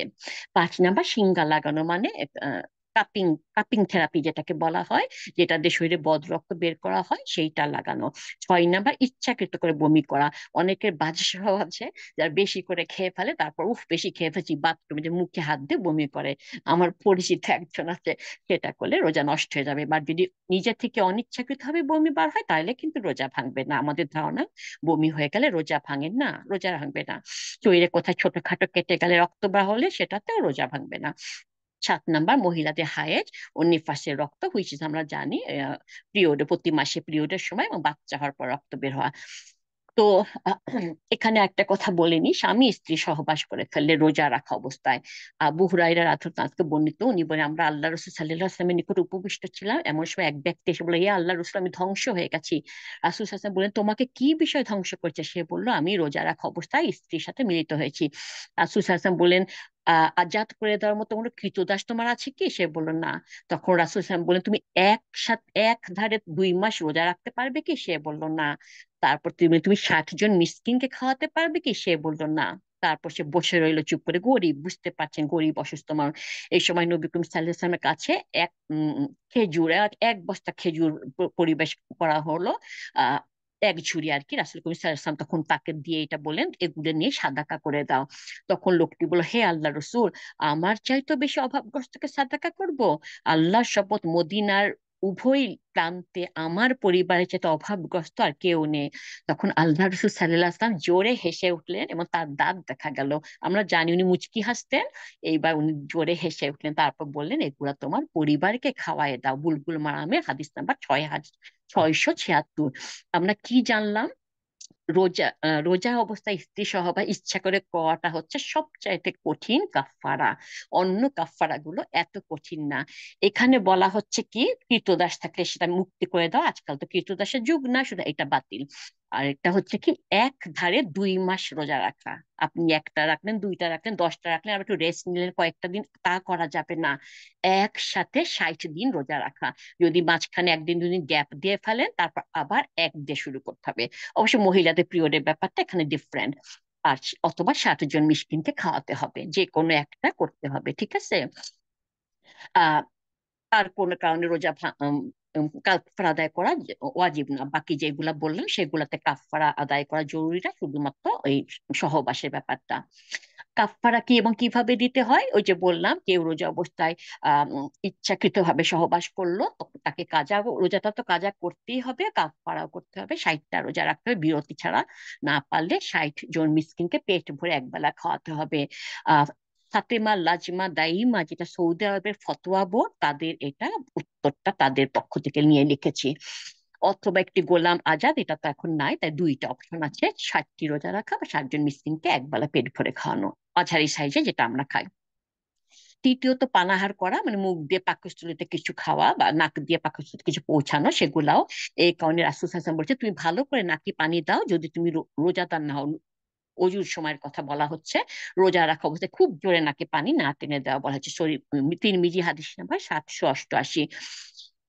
নাক দিয়ে পাকস্থলীতে পানি প্রবেশ করানো রোজাকে যাতে ক্ষতিগ্রস্ত না করতে পারে, তাই উনি নিষেধ করেছেন বেশি টান না দিতে।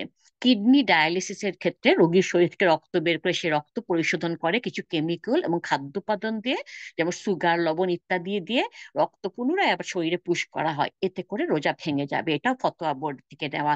পঞ্চম হচ্ছে সিঙ্গা লাগানো, যেটা আমি বললাম কাপিং থেরাপি, যে বদ রক্ত বের করে দেওয়া হয়। রাসূল করিম সাল্লাল্লাহু আলাইহি ওয়াসাল্লাম বলছেন, যে ব্যক্তি সিঙ্গা লাগায় এবং যার সিঙ্গা লাগানো হয় উভয়েরই রোজা ভেঙে যাবে। আপনি করলেন, আমি আপনাকে করলাম, আমাদের দুজনেরই রোজা ভেঙে যাবে। আবু দাউদে হাদিস নাম্বার 2367। রক্ত দেওয়া সিঙ্গা লাগানোর পর্যায়ভুক্ত। আমি যে রক্ত, এক ব্যাগ রক্ত দিলাম, ইচ্ছাকৃত হবে এক ব্যাগ রক্ত দিলাম, এটা হচ্ছে ঠিক সিঙ্গা দেওয়ার মতো। তাই রোজাদার অবস্থায় রক্ত দেওয়া জায়েজ নয়। তবে যদি অনন্য উপায় হয়, কোনো রোগীকে রক্ত না দিলে সে বাঁচবে না, এমন যদি কোনো সিচুয়েশন হয়, সেই ক্ষেত্রে জায়েজ আছে। বাট রক্তদানকে রোজা ভেঙে যাবে এবং সে পরে এই একদিনের রোজাটা কাজা করে নিবে। কোনো কারণে কোথাও কেটে গিয়ে সামান্য রক্তক্ষরণ হচ্ছে, রোজা ভাঙবে না, কারণ রক্তক্ষরণটা ইচ্ছাকৃত ছিল না, তাই না? দাঁত তোলা, ক্ষতস্থান ড্রেসিং করা, রক্ত পরীক্ষা করতে যে সামান্য রক্ত আমাদের নেয়, এগুলা কোনো কারণে রোজা ভাঙবে না, কারণ এগুলা সিঙ্গা লাগানোর পর্যায়ভুক্ত নয় এবং ওই রকম প্রভাব ফেলে না। এমন কোনো অসুস্থ ফিল করি না। এক ব্যাগ রক্ত দিলে যেমন মাথা ঘুরে টারে, এটা তো একটুখানি রক্ত নিলে সেটা হয় না। আর যেটা বললাম, নারীর হায়েজ বা নিফাসে রক্ত নির্গত হওয়া শুরু করে তার রোজাটা ভেঙে যাবে। এমনকি সানসেটের 1 মিনিট পূর্বেও যদি কারো শুরু হয়, তার সেই রোজাটা পরে কাজা করতে হবে, ঠিক আছে? আহ আর যদি হায়েজ এবং নিফাসগ্রস্ত নারীর রক্ত রাত থাকতে বন্ধ হয়ে যায়, তাহলে সাথে সাথে তিনি রোজা নিয়ত করে নিবেন। একই কথা সহবাসের ক্ষেত্রেও, যে আহ, সাহারির সময় হয়ে গেছে, এখনো গোসল করা হয় নাই, ও আমি তো এখন রোজা রাখতে পারবো না, ফরজ গোসল ছাড়া, না না না, আপনি ঠিকই রোজা রাখতে পারবেন। নিয়ত করে আপনি রোজা রেখে নিন, তারপর আপনি ফরজ গোসল করে ফজরের নামাজটা পড়ুন, ঠিক আছে? এটা মনে রাখতে হবে। অনেক মহিলারা আছে মেডিসিন খেয়ে পিরিয়ড বন্ধ রাখতে চান রমজান মাসে, যাতে রোজা না ভাঙে। এই জন্য আলেমদের মতে এটা করা জরুরি নয়। কারণ হচ্ছে, আল্লাহ পাক আমাদের মহিলাদের জন্য এটা একটা স্বাভাবিক ব্যাপার করেছেন। আমাদের উত্তম হচ্ছে আমাদের জন্য মাসিকটা অব্যাহত রাখা, আল্লাহ পাক যেটা নির্ধারণ করে রেখেছে সেটা উপর সন্তুষ্ট থাকা। হায়েজ রোধকারী কোনো কিছু ব্যবহার না করা, বরং আল্লাহ তার থেকে যেভাবে গ্রহণ করতে বলেছে সেটা মেনে, অর্থাৎ এই সময় রোজা ভাঙতে বলেছেন, পরে রোজা কাজা করতে বলেছেন, এটাই আমাদের উপর অর্ডার। সুবহানাল্লাহ। উম্মুল মুমিনিনগণ এবং সালফে সালিহিন নারীনগণ এভাবে আমল করতেন। তো মনে রাখবেন, রোজা রাখতে নিষেধ করা হয়েছে, এটা পালন করাই হলো সোয়াবের কারণ। আমরা শুনলাম এবং মেনে নিলাম, এই নীতি আমরা ফলো করব, তাই না? সুতরাং ওরকম অবস্থায় রোজা না রেখে পরে কাজা করে নিবেন। অনেকে মন খারাপ করে, আল্লাহ রোজা মাসে আমি রোজা রাখেন না, কি অবস্থা! রোজা আল্লাহ মানা করেছে রে বাবা। আরো কিছু উল্লেখ করব যেগুলা রোজা নষ্ট করে না, বাট আমাদের অনেক এগুলো নিয়ে কনফিউশন।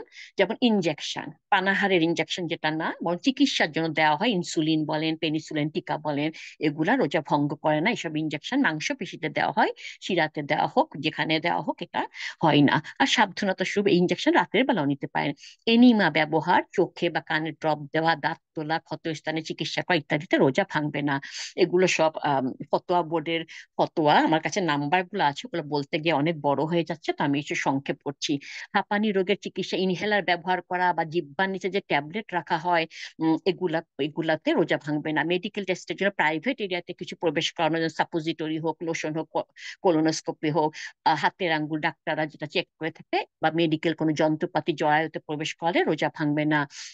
তবে এমন কিছু দরকার আছে যা প্রাইভেট এতে প্রবেশ করানো হয়, যেমন ক্যাথেটার, সিটোস্কোপ, এক্স রে। এসব ক্ষেত্রে রঞ্জক পদার্থ, ঔষধ এবং ব্লাডার পরিষ্কার করার জন্য ব্যবহার করা হয়, এগুলাতেও রোজা ভাঙবে না। দাঁতের রুট ক্যানেল করা, দাঁত ফেলা, মিসওয়াক করা বা ব্রাশ দিয়ে দাঁত পরিষ্কার করা, যদি অনিচ্ছাকৃতভাবে গলায় কিছু চলেও যায়, রোজা ভঙ্গ হবে না। অক্সিজেন অ্যানেস্থেসিয়ার জন্য ব্যবহৃত গ্যাস রোজা ভঙ্গ করবে না, যদি না রোগীকে এর সাথে কোনো খাদ্যদ্রব্য দেওয়া হয়।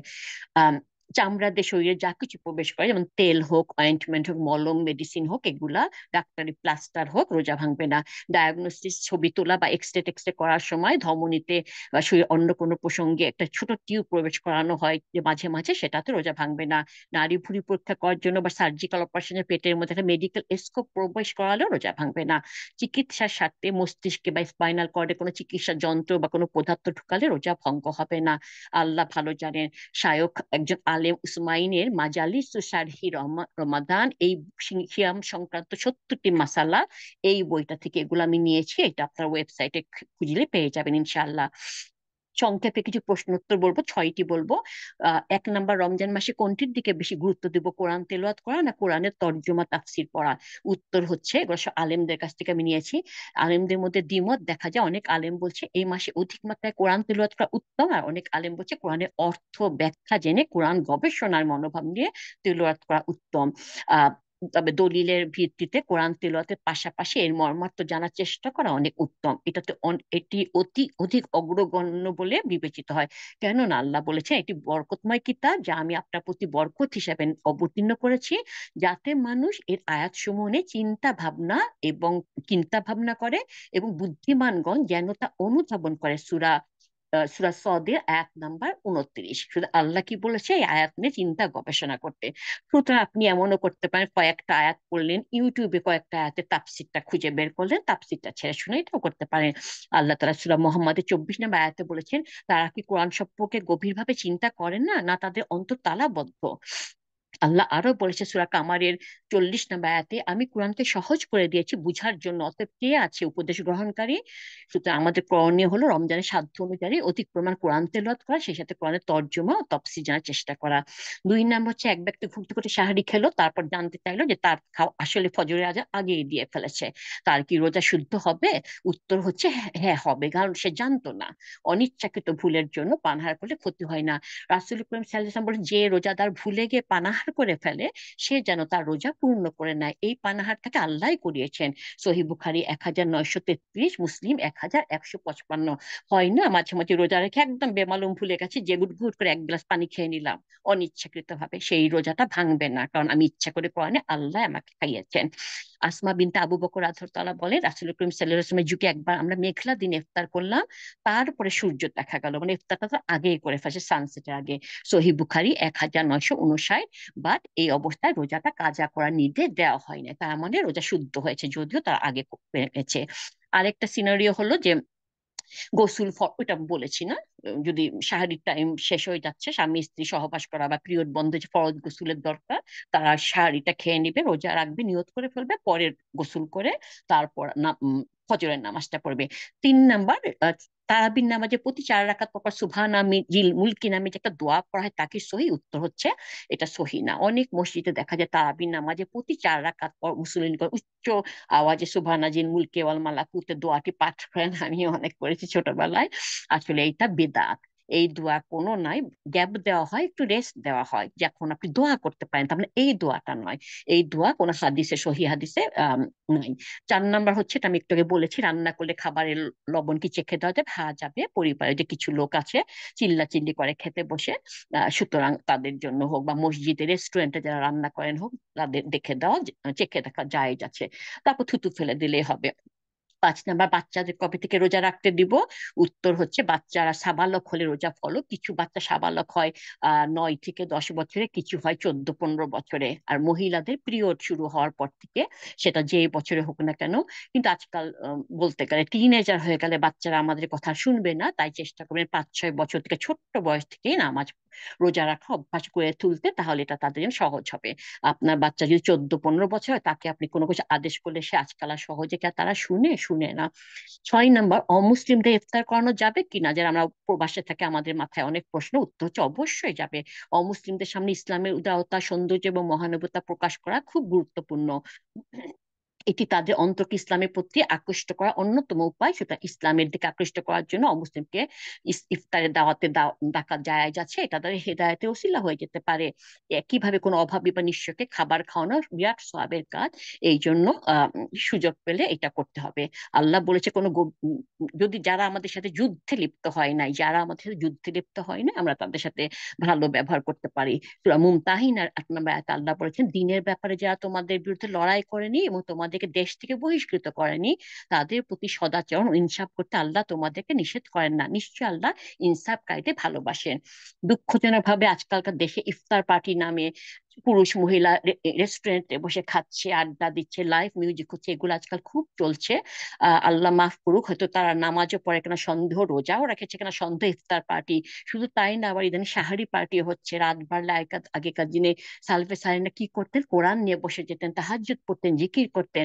আর আজকাল শহরে রাত বাড়লে মানুষ বাসা থেকে বার হয়ে সাহারি পার্টিতে অ্যাটেন্ড করে। নাউজুবিল্লাহ, বন্ধু বান্ধব মহিলা পুরুষ মিলে। আল্লাহ তাদের হেদায়েত দান করুক। এসব পাপের নতুন উৎসব শুরু হয়েছে, যা আমার ছোটবেলায় ছিল না। আর যারা রোজা রেখেছেন, তাদের দেখা যায় সারাদিন কেবল পানাহার বাদ দেওয়া ছাড়া বাকি গুনার কাজ করেই যাচ্ছেন। হয় সারাদিন নাক ডেকে ঘুমাচ্ছেন, আর নাহলে সিরিয়াল মিরিয়াল দেখছেন, টিভি দেখছেন। তো কোনো লাভ নাই। রাসূল সাল্লাল্লাহু আলাইহি ওয়াসাল্লাম বলেছেন, যে ব্যক্তি মিথ্যা বলা এবং সেই অনুযায়ী আমল বর্জন করেনি, তার এই পানাহার পরিত্যাগ করায় আল্লাহর কোনো প্রয়োজন নেই। ইসলামিক ফাউন্ডেশনের হাদিস নাম্বার 1000, সহিহ বুখারী হাদিস নাম্বার 1782। মনে রাখতে হবে, এই রমজান কি আমাদের জীবনের শেষ রমজান হবে? চিন্তা করে দেখুন, গত রমজানে অনেকে ছিল যা রমজানে নাই। আমাদের ছোট্ট শহরে মসজিদে কন্টিনিউ জানাজা কারো না কারো হয়ে যাচ্ছে। আমরা যেন ভালো নেকি কামাই করি, বদ নেকি পাল্লা ভারী না করি। আমরা যেন লাইলাতুল কদরের রাত তালাশ করতে পারি, যত বেশি পারা যায় ইবাদত করতে পারি। সবসময় মৃত্যুর কথা মাথায় রাখতে হবে। আতঙ্ক আল্লাহর রহমতের উপর আশা ভরসা করে পজিটিভলি ভাবার চেষ্টা করতে হবে। আল্লাহ গাফরুর রহিম, তাওয়াবুর রহিম। আমরা যা পাপ করে ফেলেছি, ভুল করে নামাজ পড়তাম না, রোজা যা করে ফেলেছি, আল্লাহ কাছে মাফ চেয়ে তওবা করে আল্লাহ সমস্ত তওবা কবুল করবে ইনশাআল্লাহ। আল্লাহর ভয় চোখের কন্দন করা, চোখের পানি বার হয়, সেটাও আল্লাহ পাক দেখছেন। দিনই বন্ধুদের সাথে দিনই পরিবেশে মেলামেশা করবেন। মরতে তো হবে, আপনি ভালো মানুষের সাথে মিশলে দেখবেন ভালো আমল করতে পারছেন। আল্লাহ আমাদের সামনে কত ইঙ্গিত দিচ্ছেন, দেখতেছেন তো নিশ্চয়ই। কত কত প্লেন অ্যাক্সিডেন্ট হচ্ছে, ভূমিকম্প হচ্ছে, ফ্লাড হচ্ছে। জীবনে যেখানে স্নো পড়ে নাই, তুষার পড়ে নাই, সেখানে তুষার পড়ছে। আর ল্যান্ডস্লাইড, আরে বিরাট বিরাট ল্যান্ডস্লাইড হচ্ছে। আর আপনার কি বলে ওগুলাকে, সিঙ্ক হোল। ওরে আল্লাহ, কি ভয় লাগে দেখলে। কত কিছু হচ্ছে। মিলিয়ন মিলিয়ন মানুষ ঘরহারা। গাজা থেকে ওদের বার করে দেওয়া হলো, মারা গেছে 50,000-এর বেশি। কিরকম অবস্থা চিন্তা করে দেখুন। তো আমরা কত ভালো আছি, আলহামদুলিল্লাহ, আলহামদুলিল্লাহ। তো এই জন্য আমরা খুব ভালোভাবে আল্লাহর কাছে শুকুর আদায় করতে না ভুলি। আবারও বলছি যে রাসূল সাল্লাল্লাহু আলাইহি ওয়াসাল্লাম 8 বার বা 9 বার রমজান পেয়েছিলেন। সাহাবায়ে কেরামদের কেউ কেউ 1 বার বা 2 বার পেয়েছেন, হয়তো 1 বার পেয়েছেন, তারপর যুদ্ধে গেছেন, শাহাদাত বরণ করেছেন। তো আমরা অনেক পাচ্ছি, অনেক ওগুলা পাচ্ছি, আমরা যেন কাজে লাগাতে পারি ইনশাআল্লাহ। এতক্ষণ যা বললাম আল্লাহ যেন সর্বপ্রথমে আমাকে পালন করার তৌফিক দান করেন, আমিন। আমরা যদি কারো উপর কোনো কারণে কষ্ট পেয়ে আছি বা রাগ পুষে রেখেছি, চলুন আল্লাহর ওয়াস্তে সবাইকে মাফ করে দিই, তাহলে রোজ কিয়ামতের দিন আল্লাহ আমাদের মাফ করে দেবে ইনশাআল্লাহ। গাজা নির্যাতিত মুসলিম ভাই বোনদের জন্য আন্তরিক দোয়া রইল, যারা বেঁচে আছে আল্লাহ তাদের নিরাপত্তা দান করুন, যা হারিয়েছেন তার যাতে উত্তম ঘর বাড়ি, উত্তম পরিবার, উত্তম রিজিক দান করুন। তারা এক একজন পরিবারের অনেক অনেক সদস্য সংখ্যা হারিয়েছে, 5 6 7টা করে বাচ্চা হারিয়েছে। তারা শারীরিক মানসিক সব দিক দিয়ে বিধ্বস্ত, থাকার জায়গা নাই, খাবার নাই। আল্লাহ তাদের ধৈর্য সবর করার ক্ষমতা বাড়িয়ে দিন। জালিমরা তাদের এক জায়গা থেকে এক জায়গায় তাড়িয়েই বেড়াচ্ছে। আল্লাহ জালেমদের থেকে গাজা মুসলিমদের রক্ষা করুন। আল্লাহ ইহুদিদের ধ্বংস করে দিন। আল্লাহ আমাদের কাফির সম্প্রদায় মুসলিম সম্প্রদায়ের হাসির পাত্র, পরীক্ষা পাত্র না করেন। যাদেরকে আটকে রেখে ইহুদিরা নির্যাতন করছে, আল্লাহ তাদেরকে নিরাপত্তা দান করুন, ইজ্জত সম্মান রক্ষা করুন, তাদেরকে ছাড়িয়ে নিয়ে আসুক। যারা মারা গেছে শাহাদাতের মর্যাদা আল্লাহ কবুল করে নিক। যারা এখনো ধ্বংসস্তূপের নিচে বেঁচে আছে কোনোভাবে, আল্লাহ তাদের দ্রুত উদ্ধার করায় দিন। আর যদি উদ্ধার করা সম্ভব নয়, আল্লাহ তার রহমতের জান্নাতে যেন উঠাই নিন। শুকুর আলহামদুলিল্লাহ, আমরা কত ভালো আছি। শুকুর আলহামদুলিল্লাহ আমাদের সকল রহমত আর নিয়ামতের জন্য। রাসূল রাসূল করিম সাল্লাল্লাহু আলাইহি ওয়াসাল্লাম কি বলেছেন, জান্নাতীদের 120টা লাইন হবে, সারি হবে। তার মধ্যে আমরা উম্মতে মুহাম্মাদিরা হব 80টা লাইন। সুবহানাল্লাহ, 120টা লাইনের মধ্যে আমরা 80টা লাইন। আলহামদুলিল্লাহ, নেক মুসলিম পরিবার আল্লাহ আমাদের জন্ম দিয়েছেন। আলহামদুলিল্লাহ, আমাদের উত্তম ভাবে জীবনে চলার মতো সবকিছু দিয়েছেন, চোখ দিয়েছেন দেখার জন্য, হাঁটার শক্তি, ঘর বাড়ি আমাদের দিয়েছেন। শুকুর আলহামদুলিল্লাহ, প্রত্যেকটা শ্বাসের জন্য, প্রত্যেকটা হার্টবিটের জন্য, প্রত্যেকটা চোখের পলকের জন্য, প্রত্যেকটা মুহূর্ত জীবনে সুস্থতার জন্য, আমাদের পরিবারের জন্য, স্বামী স্ত্রী ছেলে মেয়ে যা দিয়েছেন তার জন্য, রিজিকের জন্য। হে আল্লাহ, এসব রহমত আর নিয়ামত যা আপনি আমাদের দিয়েছেন তা কোনোদিন আমরা গুণে শেষ করতে পারবো না, তা আমাদের মধ্যে সংরক্ষণ করুন, কেড়ে নিয়েন না। হে পালন করতে, আমাদের গুনাহগুলো মাফ করে দিন, আমাদের ত্রুটিগুলো আমাদের মধ্যে থেকে দূর করে দিন, আমাদের নেক আমলগুলো কবুল করুন। সকল মুসলিম মুমিনের কল্যাণকর দোয়াগুলা কবুল করুন। আমাদের হালাল রিজিকের উপর রাখুন, রিজিকে বরকত দান করুন সারা জাহানে মুসলমানের জন্য। যে যেখানে আছে সবাইকে ভালো রাখুন, সুস্থ রাখুন, হায়াত রাখুন। যার যা প্রবলেম আছে, অসুবিধা আছে, চাহিদা আছে, দুঃখ কষ্ট আছে, সব পূরণ করে দিক। যে অসুস্থ সুস্থতা দান করুন। যাদের বিবাহযোগ্য ছেলে মেয়ে আছে, আল্লাহ খাঁটি মুসলিম দিনদার স্বামী স্ত্রী পাওয়াই দেন। যাদের কাগজপত্র হয়ে দেশে যেতে পারছে না, আল্লাহ তাদের কাগজপত্র করে দেন। রমজান মাসে আমরা যেন এই রমজান মাসটা এবং অনেক অনেক বছর রমজান পাই, সবাই সুস্থ থেকে রোজাগুলো রাখতে পারি। আমাদের আত্মাকে প্রশান্ত আত্মা করে দিন। যারা মারা গেছেন তাদের সবাইকে মাফ করে দিন, তাদের কবরকে 70 গজ প্রশস্ত জান্নাতের বাগিচা করে দিন। বিনা হিসাবে জান্নাতুল ফেরদৌস দান করুন। আমাদের নফসে আম্মারাকে নফসে মুতাইমানে পরিণত করুন। শিরক বিদআত পালন করা থেকে, শয়তানের ওয়াসওয়াসা থেকে আমাদের রক্ষা করুন। আমাদের অন্তরে আমাদের দ্বীনি ভাই বোনদের উপর কোনো হিংসা রাগ না রাখে। আমাদের পরিবার ও বংশধরদের কিয়ামত পর্যন্ত দ্বীন ও ইসলামের উপর কায়েম রাখুন। মূর্তি পূজা থেকে বাঁচিয়ে রাখুন। মসজিদ মুখী করুন। দ্বীনের দায়ী হবার তৌফিক দান করুন। হে আল্লাহ, আমরা যারা অমুসলিম দেশে বাস করছি, তা আমরা সাধ্যমতো চেষ্টা করছি বাচ্চাদের দ্বীনি শিক্ষা দিতে। তারপরে হয়তো আমরা ঠিক মতো পারিনি, আমাদের এই অপারগতা আপনি ক্ষমা করে দিন। আমাদের আমাদেরকে দিন ইসলামের উপর কায়েম রাখুন, আমিন সুম্মা আমিন। ইয়া আল্লাহ, আপনি আমাকে এবং আমাদের সমস্ত মুসলিম মুমিন নর্দাদের হুসনুল খাতেমা দান করুন। পবিত্র জুম্মার রাতে আমাদের উপর রাজি ও খুশি হয়ে, ইয়া আল্লাহ, মৃত্যুর পূর্বে আমাদের কলমা পড়া তৌফিক দিয়ে, পৃথিবীর ফিতনা থেকে, দাজ্জালের ফিতনা থেকে, মৃত্যুর কঠিন যন্ত্রণা থেকে মাফ করে দিয়ে, ইয়া আল্লাহ, আমাদের কবরের কঠিন চাপ থেকে, কঠিন আজাব থেকে, মুনকার নাকিরের সওয়াল থেকে মাফ করে দিয়েন। আমাদের কবরকে 70 গজ প্রশস্ত জান্নাতের বাগিচা করে দিয়েন। আমি মারা যাওয়ার পর আমাদের কে দোয়া করবে আমি জানি না, আমার নিজের জন্য আমরা আমাদের জন্য এখন থেকে দোয়া করবো, ইয়া আল্লাহ, আমাদের কবরকে 70 গজ প্রশস্ত জান্নাতের বাগিচা করে দিয়েন। যারা ইন্তেকাল করেছেন তাদেরকে আপনি মাফ করে দেন, তাদের কবরকে জান্নাতের বাগিচা বানিয়ে দেন। তাদের শোকাহত পরিবারকে সবর দান করুন। ইয়া আল্লাহ, আপনি যেদিন হিসাব নিবেন ডান হাতে আমলনামা দিবেন। ইয়া আল্লাহ, রাসূল করিম সাল্লাল্লাহু আলাইহি ওয়াসাল্লাম হাউজে কাউসারে পানি পান করার তৌফিক দান করেন। রাসূল করিম সাল্লাল্লাহু আলাইহি ওয়াসাল্লাম শাফায়াত আমার জন্য কবুল করেন। রাসূল করিম সাল্লাল্লাহু আলাইহি ওয়াসাল্লাম উম্মতদের মধ্যে 70,000 বা 7 লক্ষ বিনা হিসাবে বিনা যাবে জান্নাতে যাবে, আমাদের সেই সৌভাগ্যবানদের দলভুক্ত করেন। ইয়া আল্লাহ, আমাদের ডান হাতে আমলনামা দিয়েন, পুলসাতের পুল বিজলির আকারে পার করে দিয়েন। ইয়া আল্লাহ, কিয়ামতের দিন আপনি আমাদের আপনার আরশের ছায়ার তলে, ডান দিকের দলে, অগ্রগামী দলে, আপনার দিদার লাভকারীদের দলে আপনি তাদের নিজ হাতে শরাবন তহুরা পান করাবেন। আপনি যাদের উপর চির সন্তুষ্টি ঘোষণা করবে, আপনার জান্নাতুল ফেরদৌসের দলে জায়গা দিয়ে না আমি। ইয়া আল্লাহ, জাহান্নামের আযাব থেকে, জাহান্নামের আগুনকে আমাদের মাফ করুন। জাহান্নামের আগুন আমাদের জন্য শীতল ও নিরাপদ করে দেন, যেভাবে আগুনকে নিরাপদ ও শীতল করেছিলেন ইব্রাহিম আলাইহিস সালামের জন্য। ইয়া জাল জালালি ওয়াল ইকরাম, আমাদেরকে বিনা হিসাবে বিনা আযাবে জান্নাতুল ফেরদৌসের শ্রেষ্ঠ বন্ধুদের সাথে মিলিত করিয়ে দিন, আমিন। ইয়া আল্লাহ, রাসূল করিম সাল্লাল্লাহু আলাইহি ওয়াসাল্লাম আপনার কাছে দুনিয়া ও আখিরাতে যেসব কল্যাণ ও নিরাপত্তা প্রার্থনা করতেন, আমরাও সেগুলো প্রার্থনা করছি। ইয়া আল্লাহ, রাসূল সাল্লাল্লাহু আলাইহি ওয়াসাল্লাম আপনার কাছে দুনিয়া ও আখিরাতে যেসব অকল্যাণ থেকে আশ্রয় প্রার্থনা করতেন, আমরাও সেগুলো থেকে আশ্রয় প্রার্থনা করছি। ইয়া আল্লাহ, আপনাকে সন্তুষ্ট করে, আপনার জান্নাতকে নিকটে করে এমন সব কথা, কাজ, আমল আপনার কাছে প্রার্থনা করছি। ইয়া আল্লাহ, আপনার জাহান্নামকে নিকট করে, আপনাকে অসন্তুষ্ট করে, আপনাকে ক্রোধের সৃষ্টি করে এমন সব কথাবার্তা, কাজ থেকে আপনার কাছ থেকে আশ্রয় প্রার্থনা করছি। আমিন সুম্মা আমিন। রব্বানা আতিনা ফিদ দুনিয়া হাসানাতাও ওয়া ফিল আখিরাতি হাসানাতাও ওয়া কিনা আযাবান নার। রব্বানা যালামনা আনফুসানা ওয়া ইল্লাম তাগফির লানা ওয়া তারহামনা লানাকুনান্না মিনাল খাসিরিন। রব্বানা তাকাব্বাল মিন্নি ইন্নাকা আনতাস সামিউল আলিম ওয়া তুব আলাইনা ইন্নাকা আনতাত তাওয়াবুর রহিম। সুবহানা রাব্বিকা রাব্বিল ইজ্জাতি আম্মা ইয়াসিফুন ওয়া সালামুন আলাল মুরসালিন ওয়ালহামদুলিল্লাহি রাব্বিল আলামিন। সাল্লাল্লাহু আলা মুহাম্মদ সাল্লাল্লাহু আলাইহি ওয়াসাল্লাম। সুবহানাকা আল্লাহুম্মা ওয়া বিহামদিকা আশহাদু লা ইলাহা ইল্লা আনতা আস্তাগফিরুকা ওয়া আতুবু ইলাইক। আসসালামু আলাইকুম ওয়া রাহমাতুল্লাহি ওয়া বারাকাতুহু সবাই।